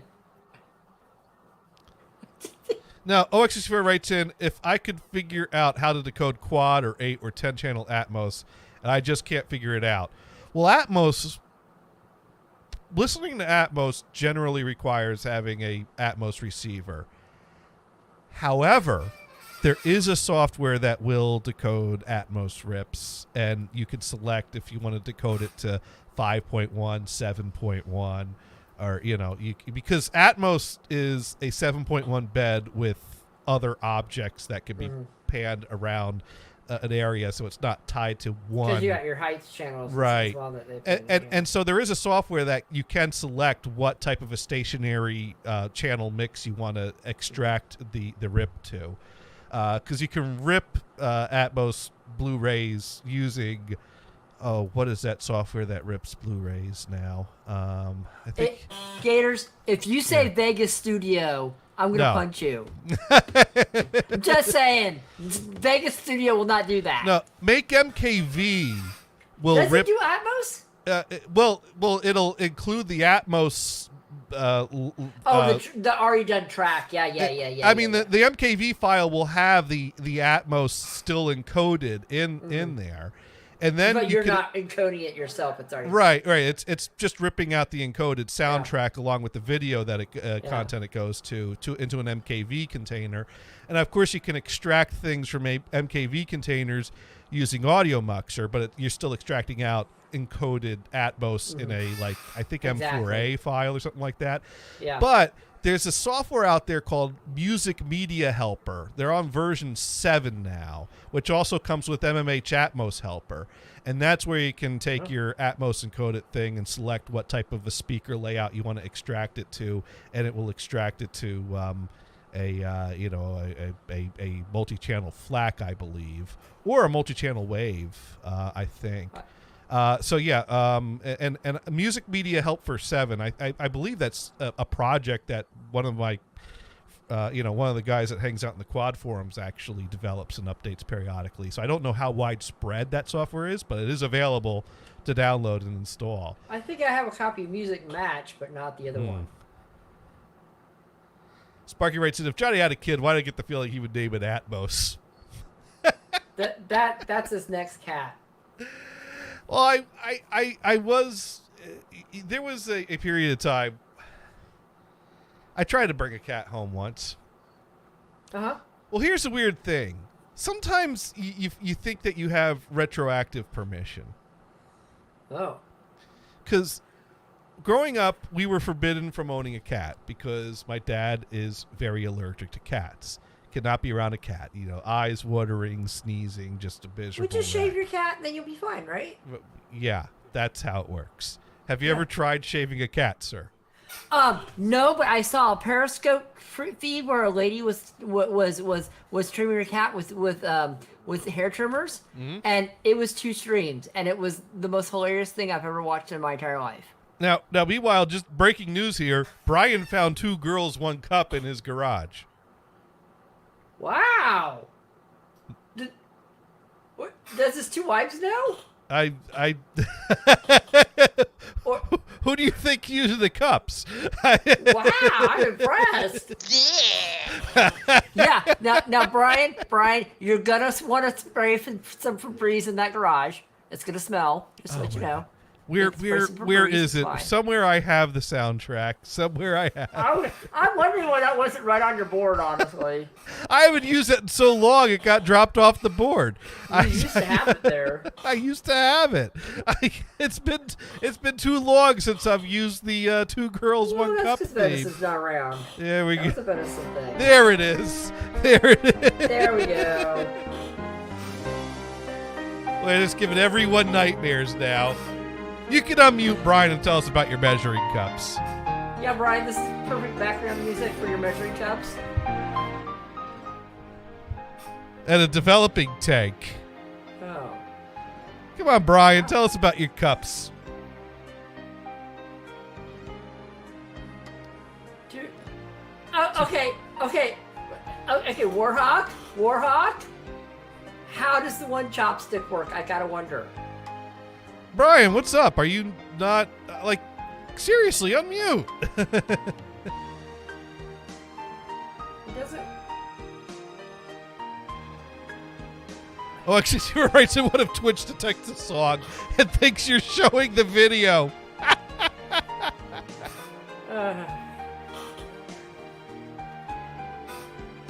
Okay. So I think we've proven here beyond a shadow of a doubt there was no way Gators is going to be able to tell this story without interrupting himself, and that Brian is not the one to blame. Okay, so my question is, for Gators' incompetence. So what did you do? Does that mean you just had the receiver and you're trying to? Well, here's the thing. I'll probably fix. I'm probably gonna just take the receiver as is and put it in the kitchen. And, well, actually, I'm probably going to take the receiver. I'm changing my mind as I talk. Okay. I'm probably going to do something. Okay. Oh, wait. Gators. Yes. I got it. Yeah, I got it. You got it. Quad in the bathroom. Yeah. I'm Or probably full on Atmos in the bathroom I'm with that pro- receiver link that I sent. I'm probably You going, need 15 speakers though. All right, I take it 16. back. Yeah, you're Mute right. again? Okay. So no, don't mute. Just let me get the sentence out. That's just funny. Just funny. Just let me get the sentence out. 2 hosts, 1 muted. There we go. That's the new name for our show. Right? No, I'm probably going to take Sparky's advice and turn the receiver on for a few hours, let it run, and see if it eventually fizzles out. If not, now the one thing that's definitely broken in the receiver is the SQ decoder. SQ decoder will not output, no sound comes out of the receiver when the SQ decoder is enabled, which is fine because it's a crappy SQ decoder anyways, and I don't really, I don't know. It'd be cool if it worked just to turn on and go like, yeah, that kind of sucks. But, the other thing is it doesn't put anything out the back channels unless you're playing a quad tape, unless you're playing a quad source going into the auxiliary input, or unless you turn on the SQ decoder, which breaks. So the receiver is only useful as a stereo receiver unless you're specifically playing something quad. And most of what I throw on in the kitchen is stereo. So if the sound doesn't fizzle out, I'll probably just put it together, throw it in the kitchen, and use it as a stereo receiver for now, and think about. Hey, what do you want for $50? Yeah, exactly. Now, what I could do though is I do have 2 Fisher 8-track receivers in my basement that both have issues. Maybe I'll try to fix one of those up because those would also be cool for the kitchen if I find something better to do with the Masterwork receiver. Maybe you're lucky later. and one has a left-hand channel that works and the other has a right-hand channel Yeah, that you just works. stick them together. You are right, sir. One has a left channel, one has a right I channel. was actually thinking that you had talked about this before. Yeah, and one has both channels, but the 8-track player's all fucked up. But it's like finding an empty E6 processing box in the garage So what were you doing and with not these? remember, did I ever use E6 processing? I don't remember. Did you ever do your own processing? When I was a teenager, my brother and I got black and white film and black and white developing. We got into it. We never did color, But but I was using E6 film. because you shoot after- Aptachrome well, after slide college. film. Yeah, Yeah, E6, and that's E6. But I don't remember getting this stuff to process it. I must have processed some of it because I also had some mounting slide mounts, so I could mount them. So you've done E6 processing. And now, was that a Long 3-bath time ago. kit? I don't remember. Because the current ones are 3-bath kits. I think my mom used to do like 3 to 5 bat. I think it was Yeah, 3 I or don't something recall. that she had the one where you stick the last one in it or something. Of course, the other I thing is could count the number of measuring cups that I have. They're like a 2-cup measuring cups, plastic. Okay. so you have. But I didn't actually dig into it. I saw that like, holy shit, I don't remember having this. Is it a kit that's not been mixed up, or is it just No, like, it's an empty box. It's an empty box. Wow, that is cool though. Yeah. Because I do have separately a nice thermometer for developing, so I can get the temperature right. Right. And someplace I have a whopping big developing tray. Probably for the baths, I guess. But after you can get it out of the tank. But again, I don't recall actually using them. Huh. I'm pretty sure that I did. I just don't recall. Those brain cells have been reused, I think. That's from inhaling the chemicals. Yeah. Right, The and chemicals smell probably wonderful, reused but- for what the hell is Atmos all about? Yeah. So Sparky's suggesting that I should do it, let it run for hours and hours, see how it Yeah, operates. just do burn-in. Let the caps rejuvenate all that electrolytic secret sauce. The thing is, though, it doesn't look like it'd be a hard one to recap. I mean, if as long as I document and detach a few wires, I could take the boards out. It's got separate small boards for different components. Do you have schematics? No, but I do have eyes. Block diagram? No, I can't find any documentation for this receiver. Not at all. But each like you could see how it's laid out because it's not hard. You follow the speaker contacts and the wires lead to the headphone jacks and the wires lead back to two boards near the back that each have 4 transistors, and I counted 30 capacitors or I think 15 capacitors on each board. So I'm pretty sure those 2 boards are my power amps because they're feeding the headphone jack and speaker outputs. So that's going to be your power amplification with 4 transistors. No, 8 transistors, so I guess 2 for each channel. So if I took those 2 boards out and just, kind of got my magnifying glass or phone camera, zoom in on, I agree with Sparky. I was about ready to say. on the 15. Take lots of pictures before I desolder things. Yeah. The wires are color-coded, so I could take pictures, I could take notes, I could take more pictures, remove the boards, take notes of all the capacitors, order the capacitors, just change them out one by one, keeping the same values, and then boom, recapped power board. And I could do the same for the preamp board. Basically, there's a board on the front that's got like the preamplification, but it's also got the power supply stuff because it's got the big transformer on there. And that's also where all the push buttons attach to, so it's got the switching. So, but if I get that board out, I could then take notes on all the capacitors, swap that out. Where you get into trouble is if you actually have a problem, or if you swap all the capacitors and you still have a problem, then you're gonna have to need to know some things.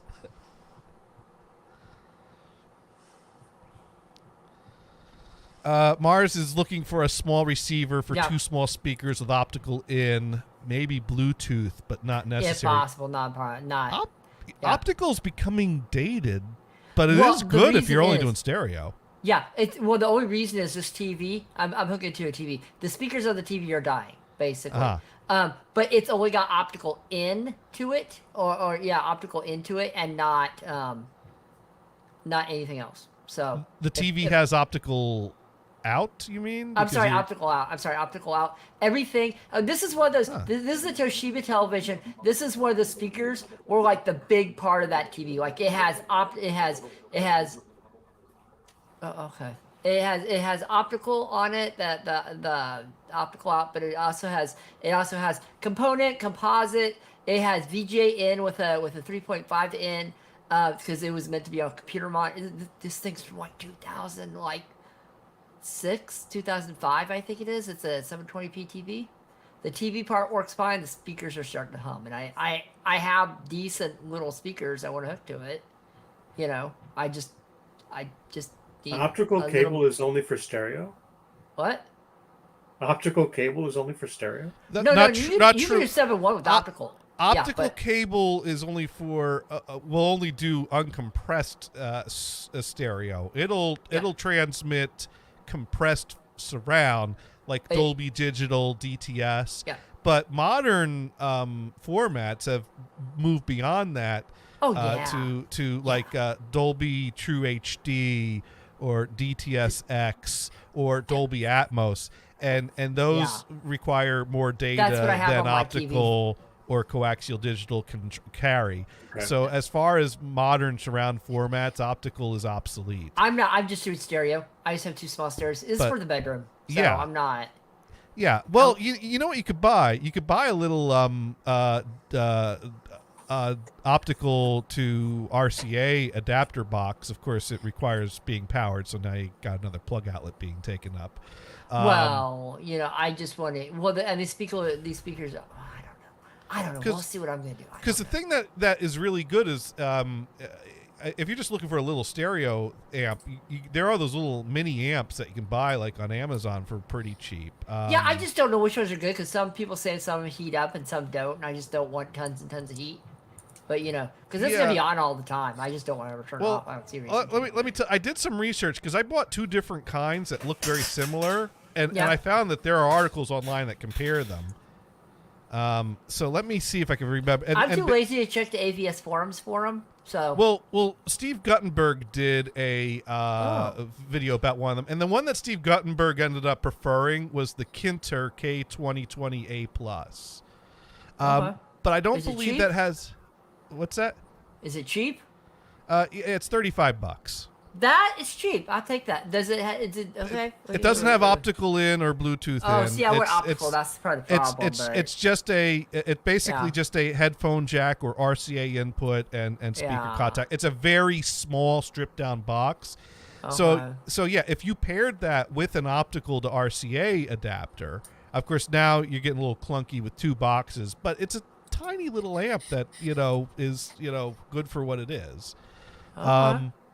Kinter does make a more advanced one, and I bought it and it broke on me within a week. So I guess I'm not buying that one. I'm trying to think why I bought. Oh, that one had a built-in receiver, and buttons on it, and USB and a SD card slot, but it still doesn't take optical, so Yeah. that doesn't give you a feature that's useful, even if it was a good box. I would rather. I would sit with optical, and we'll see. I mean, I just wanted to know if anybody actually knew of a decent small one. I don't want anything that big because I have limited desk space.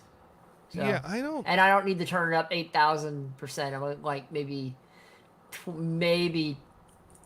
probably 10, 15, maybe 20 watt per speaker. There would be are fine. things I'm finding Yeah. on Amazon, but Yeah. I'd They're all probably Chinese based, and I'm not sure which ones are decent. That's the problem. right. That's the type of Yeah. thing you got to And I find don't something. mind Chinese stuff. A lot of my ham radio, the little handhelds are all Chinese. I don't care. They're fine. They're fine. Yeah, like- yeah.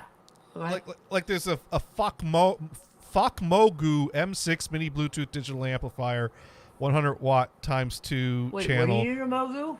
I that's just what the word is. That's the brand is. It's $44.09 actually. Yeah. Plus there's a 10% off coupon when you buy two. I mean, But well, I don't what know. do I want you for? Is it? But it's BOGO. I guess well it's buy one get one 10% off. Or buy one get them. So I buy two. one and give one to a friend. I guess so. Now it's got 66% 5-star ratings, 18% 4-star ratings, 7% 3, 3% 2, 7% 1-star. Anemic bass, poor sound quality, and only 9 watts, not 100. So a Not slight 100 watts per discrepancy. speaker, huh? So yeah, I was thinking that 100 watt was a little I don't hard care to about the believe bass. I'm not figure. hooking a sub to it. It's fine. So I mean, there are things, but you don't know what you're getting. So Yeah. I don't know. Tweet Steve Guttenberg. See if he's got any opinions. I think I will. I'll tweet him and say I don't know Gators. I'm sorry. He stopped taking my calls, but maybe he'll respond to you. Oh wait, you call him? He called me once years Ooh. ago. I should call him and say, hey, I'm Gator's friend, but I don't recommend him. He stopped responding to my tweets at some point. Ooh, awesome! I gotta talk to him. I'll tweet him and say, hey, I'm you back from the days of CNET. Yeah, hey. Yeah. I will say TVs is the last thing that I use optical cables on because it is a solid way to. Generally, TVs are transmitting stereo or lower lossy compressed 5.1 like Dolby Digital. And optical do everything up to 7.1, and then after that, Well, But my next soundbar is probably gonna have for the living room. It's probably gonna have it's gonna be HDMI. I mean, I use eARC with that. That's fine.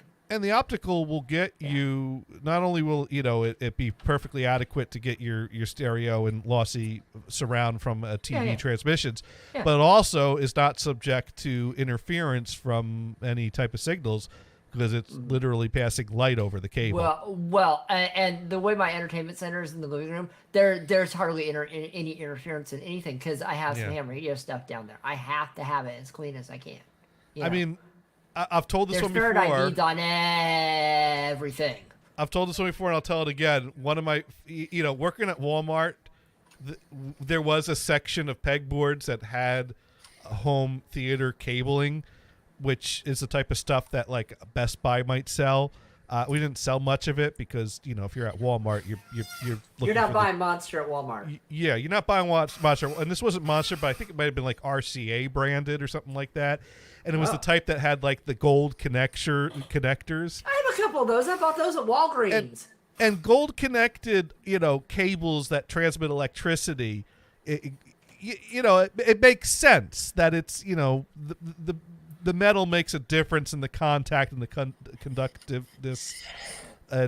But I always thought it was odd that in the same series they had the gold-plated optical cable. I approve of gold-plated optical. That's strictly for looks. And who's looking at the back of the receiver to see that the cables all match with the gold-plated? X64. I would love, dude. That would be so freaking cool to have Atmos on freaking ham radio. That would be so cool. Never gonna happen, but it'd be cool. No, it's but what is it? Tidal and Apple Music stream Atmos. Yeah. So there is something, and Sparky's laughing at the gold-plated optical cable. Easy enough to do.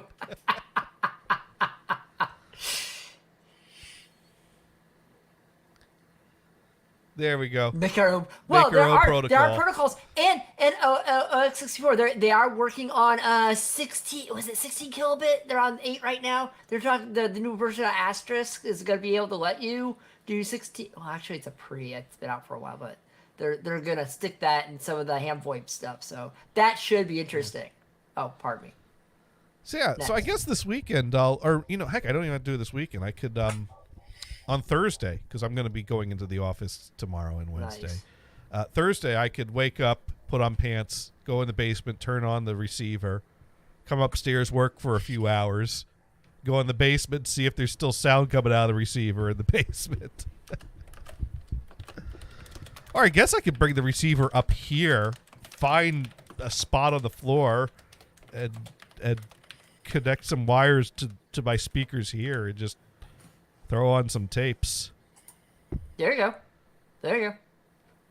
So, FM CD quality on CB. Oh, that's cool.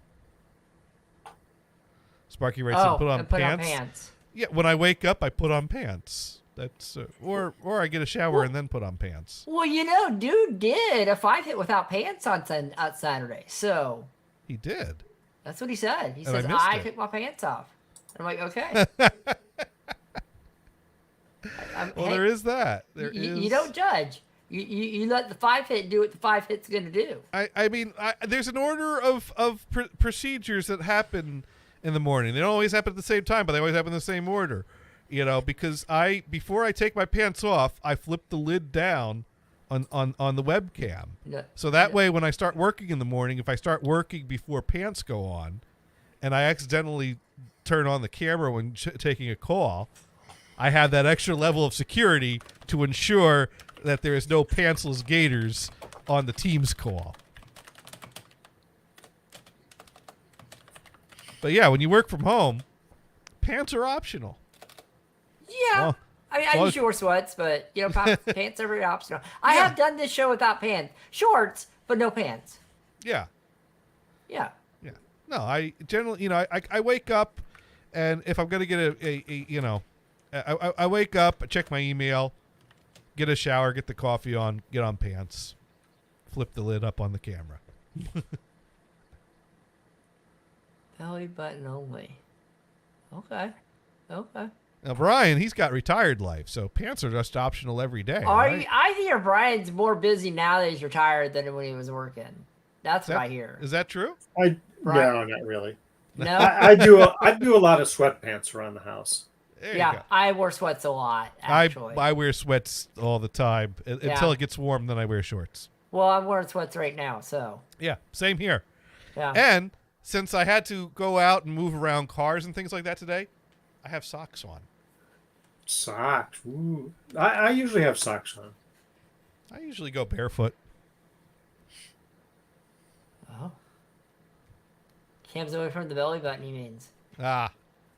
Yeah. Well, the thing is though if when I don't have pants on, I'm sitting here in a bathrobe.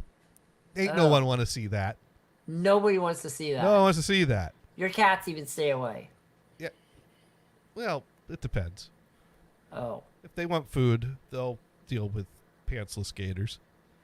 Wow, they must really want food. They're cats. They really don't care much about the pants.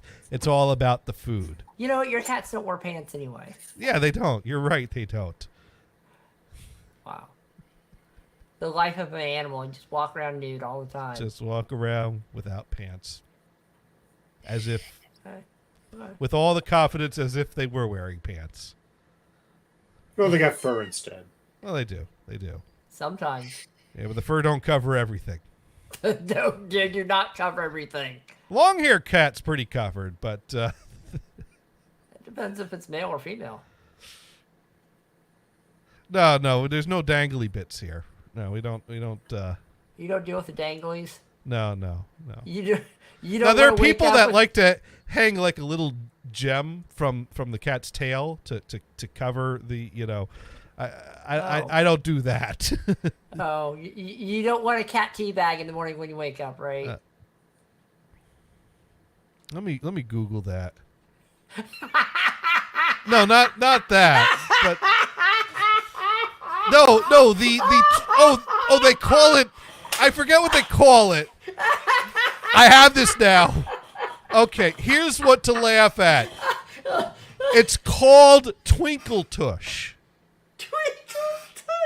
Twinkle Your cats Tush. would not have that, Gators. They would I'm not not have googling that. that. You've not heard of Twinkle Tush. You know what? They would not. They would not have that. They would Here, not do that. you don't have to Google it. I'll show it to you. Oh, thank you so much. There it is, right there. That's what you could get for your cat. Do they make this for dogs? Well, I suppose if you could put one on a cat, you could put one on a dog. There you go, Dune. At least So there 6. you go. You just throw that on your cat's tail because I'm sure they're totally on board with that. And that way, Oh. when your cat's walking away, you can see a nice, pretty blue gem instead of a cat asshole. Dude, they would not have that. And I'm- can you imagine the smell of that thing by the end of the day? I'm thinking. I mean, because the thing is that you're not covering something that's non-functional. I mean, it's I some stuff's gonna happen We're there. going way beyond what we thought. now, Gators, can you just get one of those little pine scented trees for the car and just stick it on the tail? That'd probably be a better option because those I mean, are probably disposable. smell better, right? They're disposable. Yeah, and they smell better. You get that nice pine scent from your cat. Oh, here. This one puts it into nice words. The only problem is when they go to take a dump, you're gonna end up with an ass bling full of shit. Oh. In case you're wondering, the Twinkle Tush is a real product, and although it's probably just a gag gift, I'm sure someone out there is going to use it for real. Whether your reason for grabbing a Twinkle Tush is, just know that if it not only covers your cat's bunghole, but it does it in style with some bling. Your cat will be walking around like they own the place. They do that Are you already. guys enjoying the Mando ads? Mando? Yeah, this lady, this actually says a doctor invented 2 products, one for women and one for men. Okay. The men one is called Mando. It's Oh. basically a full body deodorant. Oh, Is that called Axe? No. Mando and Lindo or something like that. I forgot the field. yeah. So what about these commercials? Is They're just funny oh, okay. because she tells you, put it around the butt crack. You just Axe Between the body sprays. They boobs. stank. You keep Whole thing. everybody away. There you go. So, No. so No, Sparky Ray Gators? said, yes, Mars? is the Twinkle Tush Twitch safe? We'll find Do out. they make the or is it more kick safe? Would they make this for women? What do you I think? don't know, but OX64 writes in that some girls need that, but on the front end. You know? Vajazzle. Maybe. And Sparky Ray again, I like your floorboards in your house, Johnny. They are the old kind where not every board is the same width. What year was your place built? I don't I know I knew what year it was built, but I think it was on the listing. And I think the listing still exists if I Google it. Well, ish. Yeah. The 1920s. I 1940s. Oh no, you cannot here- do that. No, you cannot super glue that area. That's not good. no. Who's No. no one's Your super kid gluing won't be able to anything. poopies. Don't do that. No. Who was thinking that? Well, according to the Zillow listing for this house, it was built in 1938. There you go. In a week you have a thick cat. Yes, exactly. Thick. By some color matching. No, you can't. I think animal control is going to get called on you if you start trying to do things like that. Now, is Followed by anyone- a visit by the ASPCA. yeah. That's And then your that's- cat will become one of the pictures that they show on the ads. Yeah. With Can we get Sarah McLaughlin singing in the background? Yes, Jinx. There you go.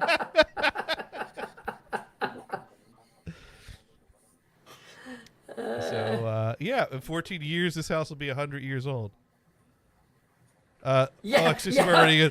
Oops, my bad. I forgot we aren't on NHP anymore. It's 2024. LOL. No, it's still. Hey, we still made jokes about it. We just brought Sarah McLaughlin into it instead of running with the joke. It's all good. It's all good. I don't know. We're still NHP in spirit. We're just Are we streaming to them anymore? no that server's. Wait, is the That's server gone. gone? It got hacked, I think, Oh, and did it? there was never an official ruling that it's not going to get fixed. And it's the type of thing that if Dune asked Rico to fix it, he probably would. Well, And I don't know. I think I can't speak for Dune, but I see 401 not available. I kind of feel like it's not worth asking Rico to put the time into it. We're primarily viewed through Twitch and YouTube. I think Is that Damon doing any streaming at all anymore? no. He was streaming like music shows to what's that other station with the blind people? Well, TBRN's gone. Right, but there was another that's one. gone. That went into HKC Radio. and that one's still HKC. going. That's Yeah, still going. HKC Radio is still going. That's where Damon was doing for his show for a while. Right, and I don't know Yeah. if he continued or stopped, but I I don't think he's doing it anymore. He no, stopped he's- for a while. yeah. Well, Damon, has a lot going on that it comes and goes. He's never. He's a busy boy. But then again, I don't know.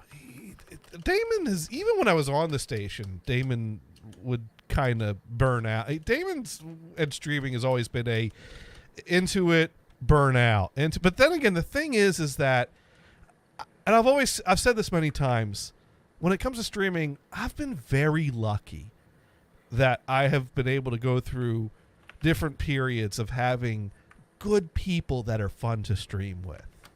I mean, it's you two here that make this work, and also, even though we might not have a big audience, between Sparky, Dune, Mod Pro, and OX64, often being around, kind of our regulars chiming in the chat, that really makes it work too.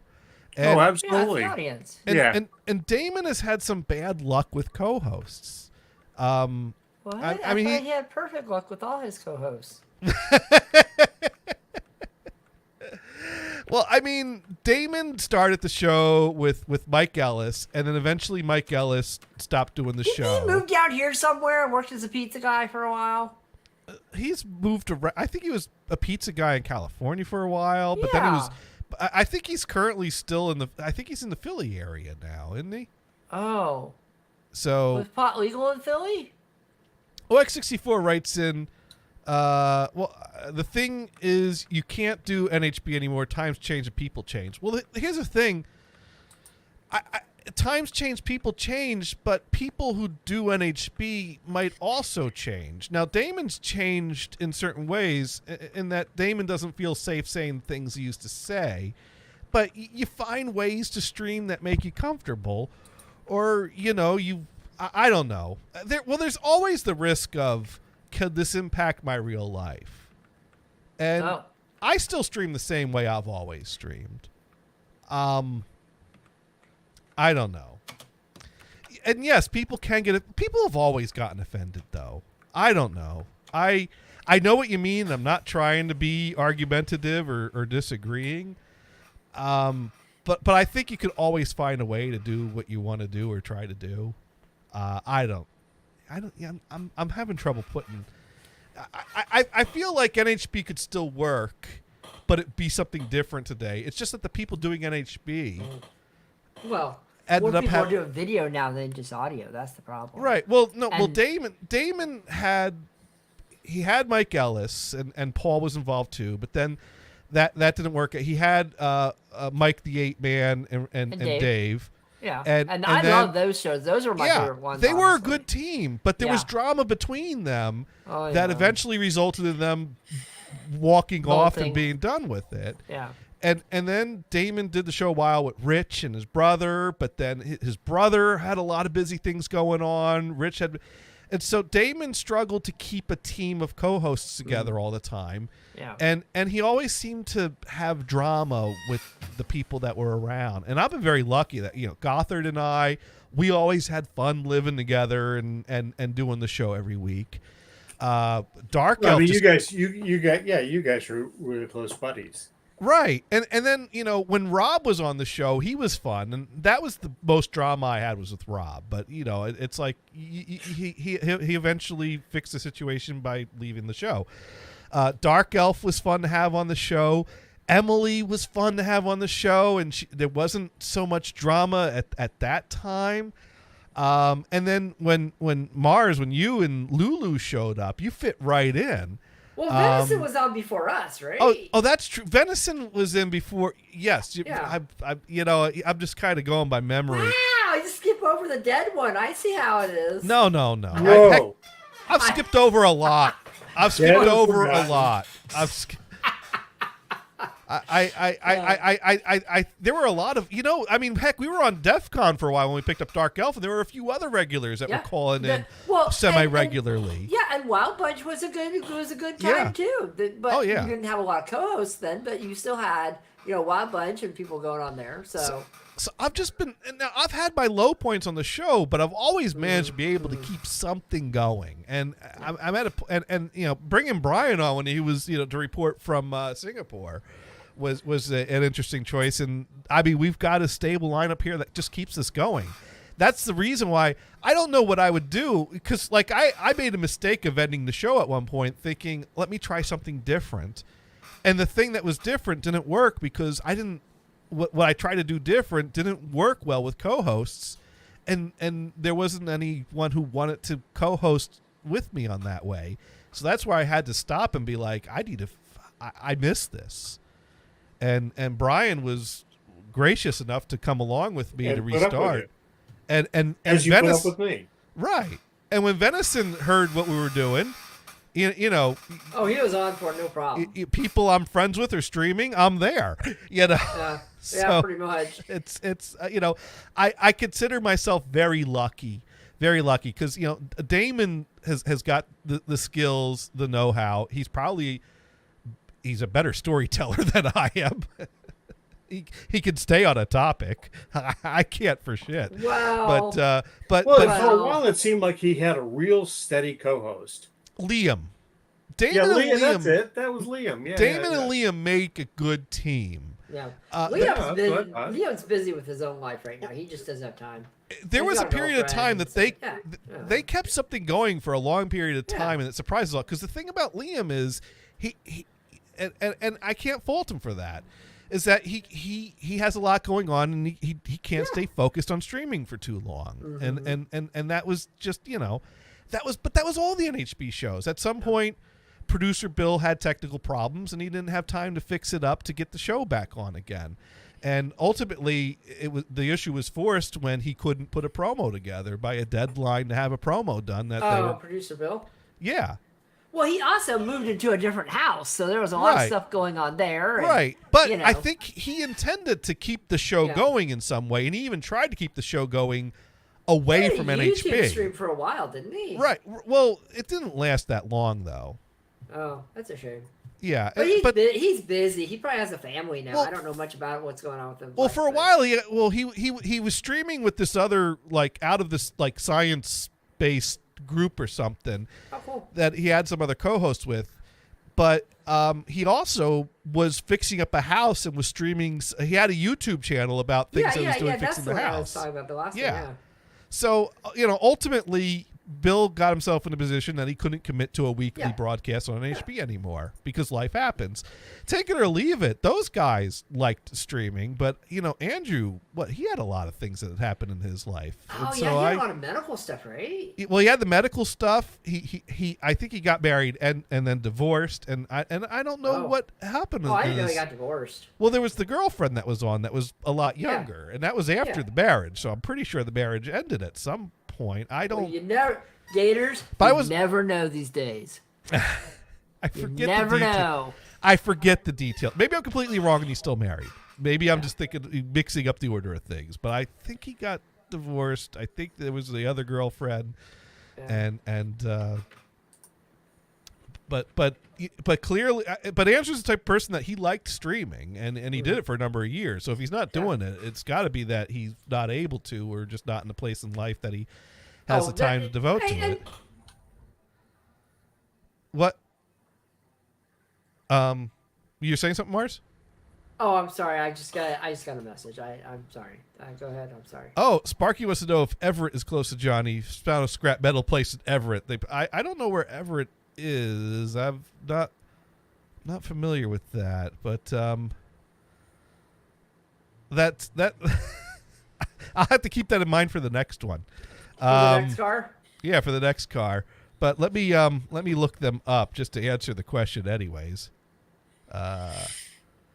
But I mean, the thing is that heck, Dune wasn't able to stream for a number of years because he didn't have a host. It was me and Damon that kind of it was totally by accident that I ended up being Dune's co-host, and I'm so glad it happened because it's been another blast to continue doing that.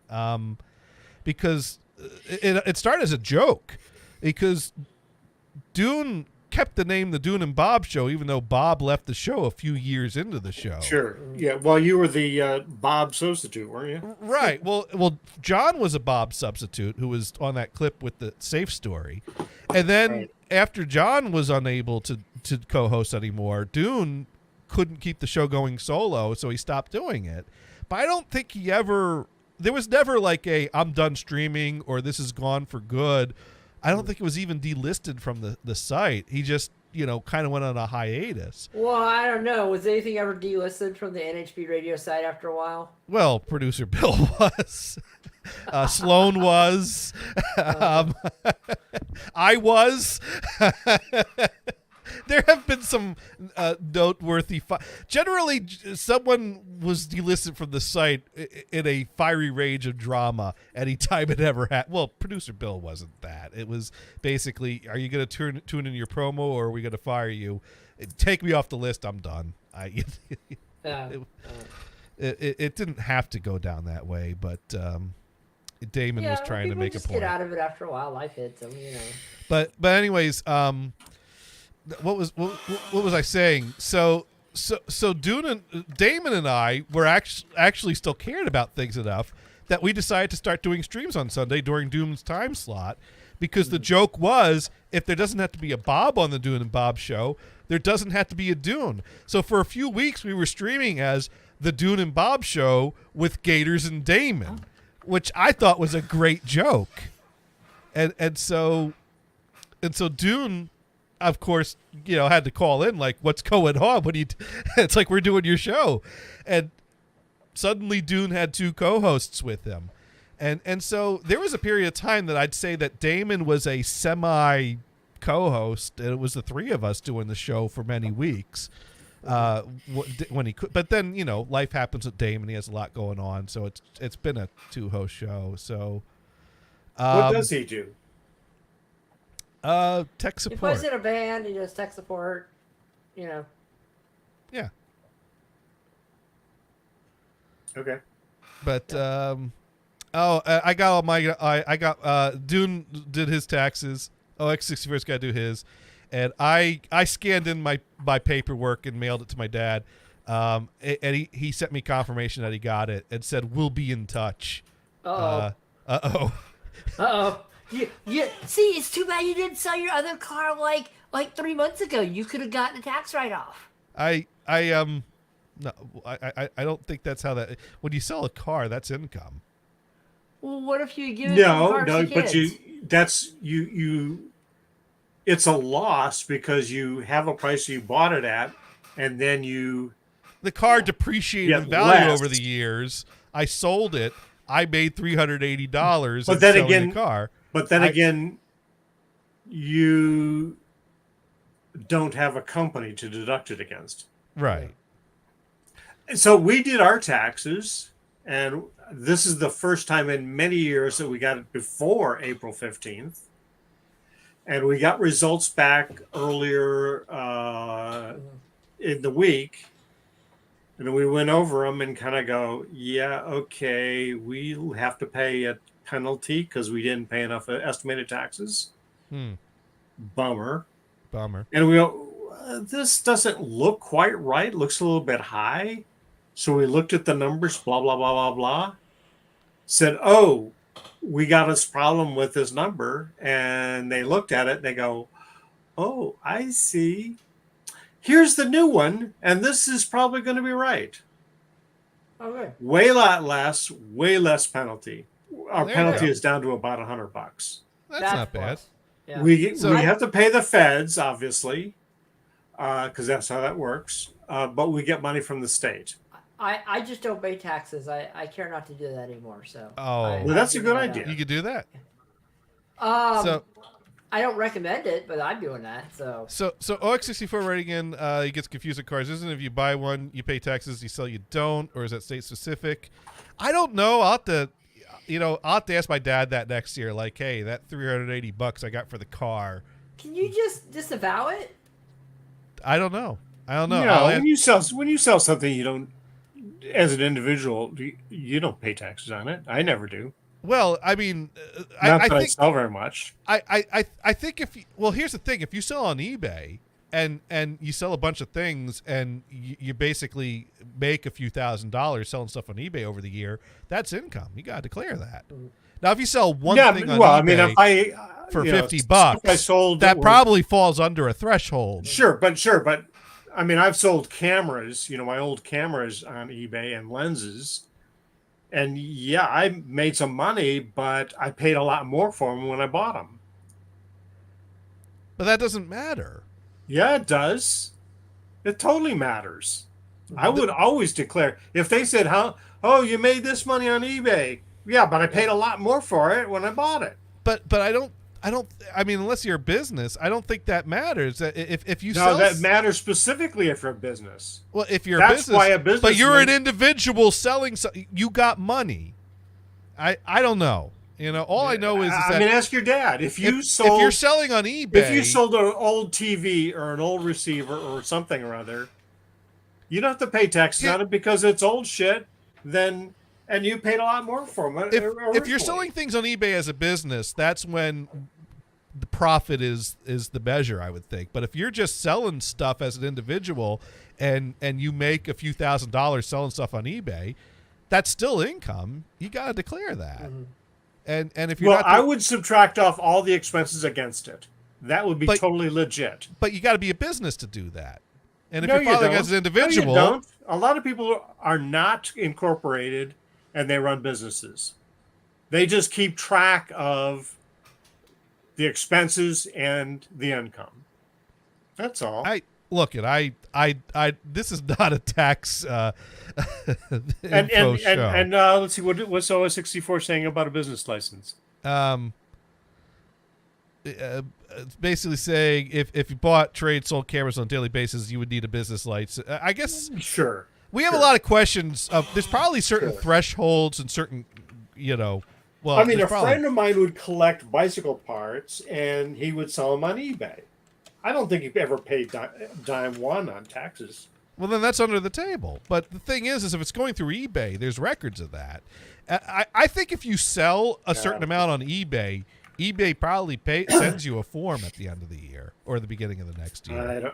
Well, I've never had enough probably to. Heck, get I some threshold. had to declare the money I got from Twitch last year, which I didn't get any. Well, the year before for last year's, I didn't get any money on Twitch in the past year. So Did you get any paperwork from Twitch that says you got this money, like tax document? Last year, I had to print a document from Twitch that declared the income I got from Twitch.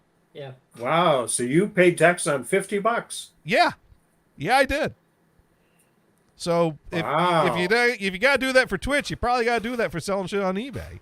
Well, and that's the thing. I heard like they did this I a don't couple think years so. ago. They're saying, well, any income you make and they send it to PayPal or to Venmo or something, you have to pay taxes on that now. I'm just like, yeah, well, okay. Here's the I here's the don't- thing. It only counts if it's enforced, and really the only way that's enforced is if you get audited.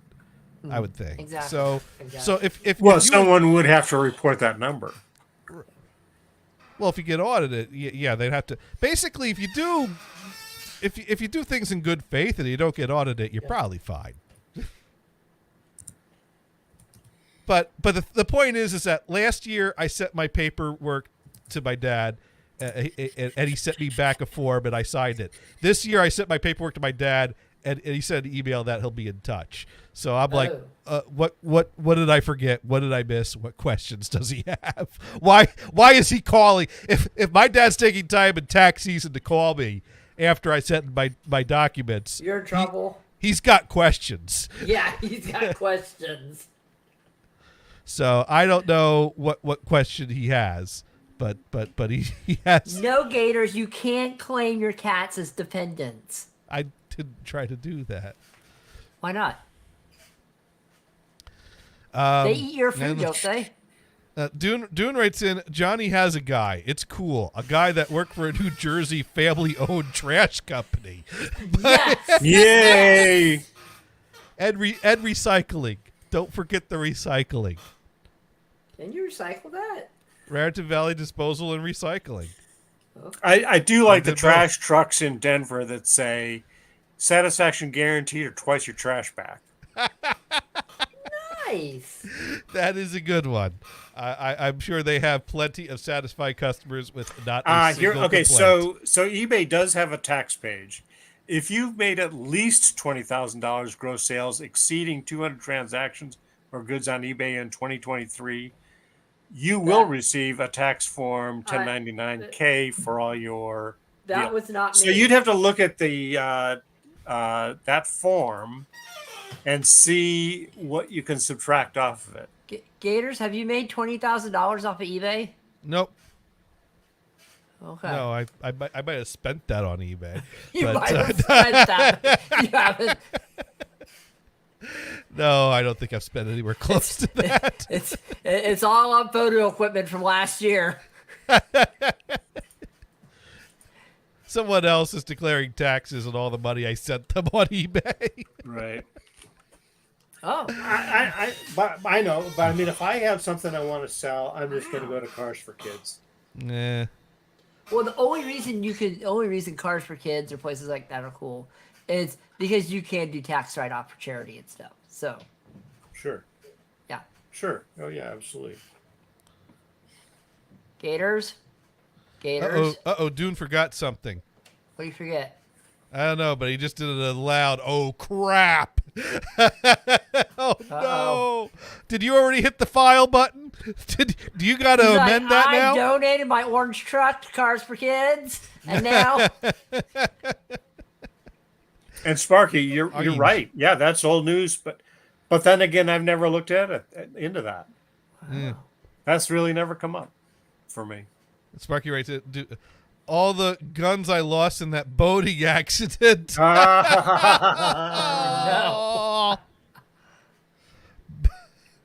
Oh, man.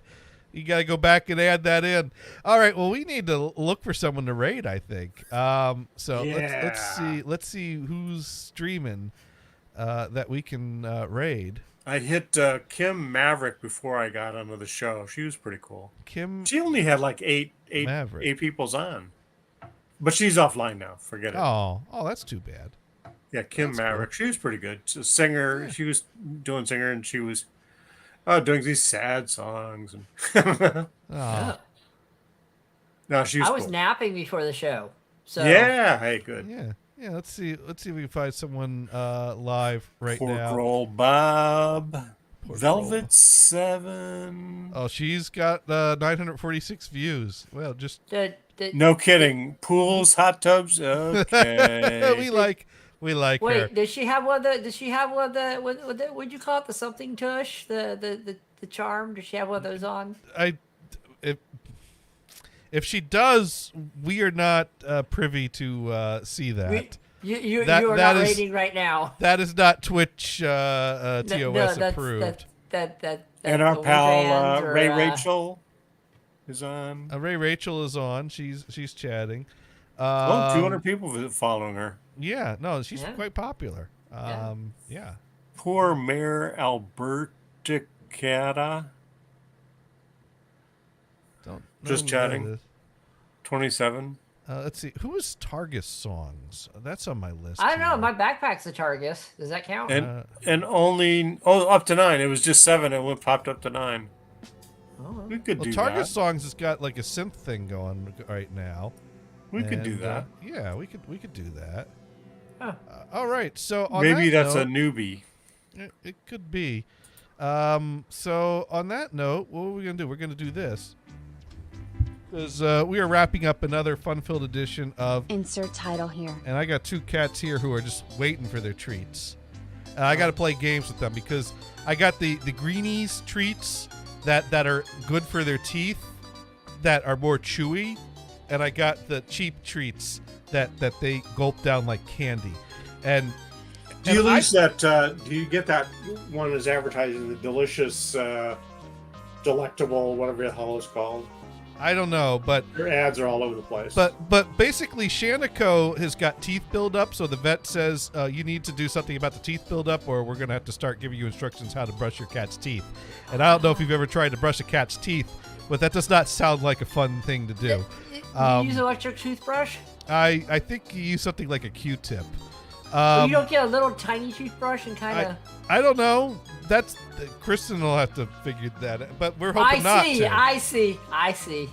She's bonded more with it. They like her more.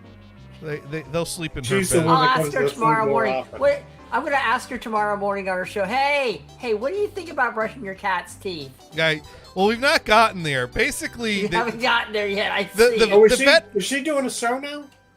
Oh, she's been doing a show for a long been time. doing a show for forever. Well, Yeah. I haven't seen her on the listing in a long time. Oh. So anyways, the vet said try giving them the greenie treats because that's good for the teeth, and then maybe you won't have to brush their teeth. And so I buy the greenies treats and I throw them to both the cats, and Shanico will chew them, but Hestia would turn her nose up to them. But that's okay because Hestia hasn't had a teeth problem according to the vet. It's Shanico that's got the buildup. So because like Hestia, I throw a greenie treat and she like walks back up the stairs while like giving me a look. It's going to poop on your bed. Like, yeah, I'm gonna poop on this jewel and poop on the bed. No, not that. So I've stopped throwing the greenies at her. So then I bought a new bin of greenies because I ran out of greenies, and I throw them at Shanico, and Shanico won't eat them. And I'm like, what the hell happened? And I look at them, and they're catnip flavored greenies, and I never look at what flavor they are because I'm not eating them. And so I'm like, you do they tried them? do they have multiple flavors of greenies? So I go to the store, and sure enough, they have catnip flavored, and they have like a chicken flavored. So I bought the chicken flavored one. I throw it to Shanico. She eats it. So I'm like, Shanico will only eat the chicken flavored greenies. Shanico won't eat the catnip flavored greenies. So I throw a catnip flavored greenie at Hestia. She sniffs at it a bit. She eats it. But she definitely prefers the regular treats. So I always throw a few greenies and a few of the regular treats Have you because they tried like them, the regular Gators? treats better. What's that? Have you tried the treats? They all taste awful. Okay, that's a shame. I've smelled them. You, I don't that want to doesn't eat mean you them. should try them. You can't just smell them. You gotta try them, Gators. No. Hey, If you, Gators, the greenies will help clean your teeth. You won't have to brush for a day. I'm fine brushing my teeth. I like minty toothpaste Well, better you can than get some extra catnip in your diet. No. No. So basically, I got a full bin of catnip flavored greenies that Hestia sometimes eats but doesn't really like, and oftentimes will walk away and give me the look. But she's the only one to eat them, so I'm trying to sneak a few of the catnip flavored greenies into Hestia's treats just to make them disappear, while Shaniko will eat the chicken flavored ones. So yeah, I now have 3 different types of cat treats that I'm navigating. If all else fails, this is what you do. If all else fails, take the catnip ones that no one will eat, right? And you Yeah. go to your next door neighbors and you sprinkle them out on their lawn and walk away. Then the screaming kid might eat them. The Good. screaming kid needs catnip. You know how I know spring is in the air? This past week, I was downstairs. It was a kind of a warmer day, and I heard the sound of blood-curdling, disturbing screams coming from outside. And I'm like, yes, the sounds of spring. This is how I know the weather is changing. And this is why Gators got his house so cheap. No, they moved in after. Oh no. They moved in after. I settled in. I've been here for a few years. Next thing I know, I have a kid across the street that likes to blood curdle scream. Well, he Wait, doesn't are like you to- sure it's a kid and not a goat? I've seen the kid. He also Okay. has a pants optional. Oh, outside there's how old pants is he? optional, huh? No, not pants optional. But I think I've seen him out there in his underwear at times. Oh. How old is he? He's young, but he's He's special. autistic, isn't he? He's special. He's Yeah, a very probably special autistic, kid. Yeah. There was one time that the screaming was so bad that the police were called to investigate. Oh no, that's not good. You know what? That stopped the kid from screaming. He was all excited to meet the police. That made his day. He was so happy the police came to visit him. Parents, not so much. Yeah. Parents need to. I have to say, I don't like living across the street from a blood-curdly, screaming autistic I kid. used to have one here that used to do the But same thing. I can't complain about it because I'm having a way better day than the parents are having. So My I just- favorite Gators. I have to keep it in perspective. This is the kid in my neighborhood. There was a kid. He's probably about 14. He would run up to you, look at you, scream in your face, and then run away. And you'd be like, I just sit there and go, okay, I've now lost bowel control. Thank you, child. and then the parents would go, yeah, we're sorry about that. And I'm like, well, I guess he had something to say. And I just, okay, well, I just won't go outside anymore. I don't want to lose bowel control. Dune's asking if the vroom vroom peeps are still there. Well, not so much. Well, the neighbors next door are the type that like to have the doof doof doof bass in the car. Yeah. And sometimes they're waiting for someone to get in the car. So every now and then I got the doof doof doof doof doof go. It's like, dude, are you going somewhere or are you staying home? And if you're staying home, do you have a doof doof doof inside the house that's better isolated So from when me? that happens, what you should do is step out in front of your yard in your underwear and do a robot dance. You know, Oh. I would No? love to see that Not on if I ever YouTube will. Shorts. No. I'm just No. saying that No. would be on YouTube Shorts in a heartbeat. No. Alex is They have quad base. I will say, I believe the parents are doing the best they can across the street. Yeah. The yeah, blood. Yeah, you should, yeah. I mean, here's the thing: the screams are frequent enough that it's noticeable, but it's not a daily occurrence. And some days, I mean, the day the police came out was a particularly bad day, and I imagine it's. I mean, something was bothering that kid, and there's probably a communication issue. And it's just I don't know what it's like to raise an autistic kid. Yeah. So I'm not, I'm going to say that I'm going to give them the benefit of the doubt that they're doing the best they can. And there are some days that are worse than others. ADHD is bad enough, right? Yeah. Well, I think now they call it high functioning autistic. Yeah. So I very well could, if I cared enough to follow up, I probably could get diagnosed with some form of autism or adult autism. I probably. Well, I mean, they're now calling it autistic spectrum. Yeah, that. So you know what does that really mean? And who knows what they're going to all call it in kinds of 10 things. years? Sure. You know, we had a bunch of different things. Now we have a spectrum. Maybe they'll split it up into different things again. I don't know. We're all still trying to understand. Sure. I know my parents spent my childhood trying to figure me out, and Have they ever figured you out, Gators? no, but I figured me out. I Okay, think that's good. Right. I figured me out, and I don't begrudge To them me, for not to me, figuring the out. best, the smartest thing is to have an accurate diagnosis Yeah, pretty much. and a mechanism to dealing with it. Exactly. And if it can be without medication, all the better. Right? Now, do go asking if you want to go halvesies on the house next to Johnny's for a rental property. I think it's already a rental property. I'm just, So it could go worse. what's it? 80s hair band to rent house cheap. Wait. Must have Hamset go to 11. Dune, Right. if I go halvesies on a place next to Gators, you're gonna have to deal with the knob and tubes. Yeah, I but can't. my amps can't go do to that. 24. So, you know, Right. we can play that game. My brother and his friend once tried to play the game of let's go to 11 with the Backstreet Boys, and that was when I demonstrated them just how loud I could blare Stevie Wonder's Fingertips throughout the whole house. But Mom wasn't Why too would you thrilled want to wear that? because that's a classic. Stevie Wonder on the harmonica, playing that thing. No wonder they're probably like, "Oh God, I have to listen to harmonica." Should we at get that on to level." rate? Should we get on to rating? They started it, and I ended it. Oh God. Shoot. I had more watts. Okay, let's see. So what did we say we were going to raid? We said we were going to raid Targus songs. Yeah. But first, before we do that, we must talk about what the heck did we learn here today. So, Brian, what have you learned here today? I learned that we could turn this into a tax show. Mars, what have you learned? I learned that Dune never knew exactly what gauge John was. Okay. And Sparky learned that Johnny has different with floorboards.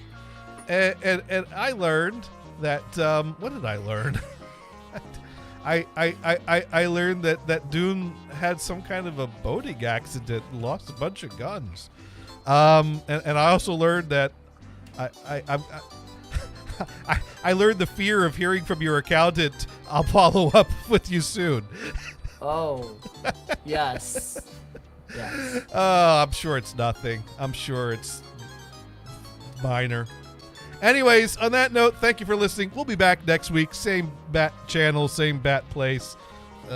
Is that a saying? I think it is. Sure. But for now, we're going to raid the Targus songs. Who Yeah. I don't know Yeah. how they got on my list, but they're on my list, so we're going to raid them. I think And, we added them at some point, and what? Yeah. You know, what the heck? Maybe rated them once. Yeah, probably. We'll rate them twice. So we're gonna, and Sparky is gonna want to know what happened with the tax man. So we'll update him next week. All right. Yeah. All right. Good night, peeps.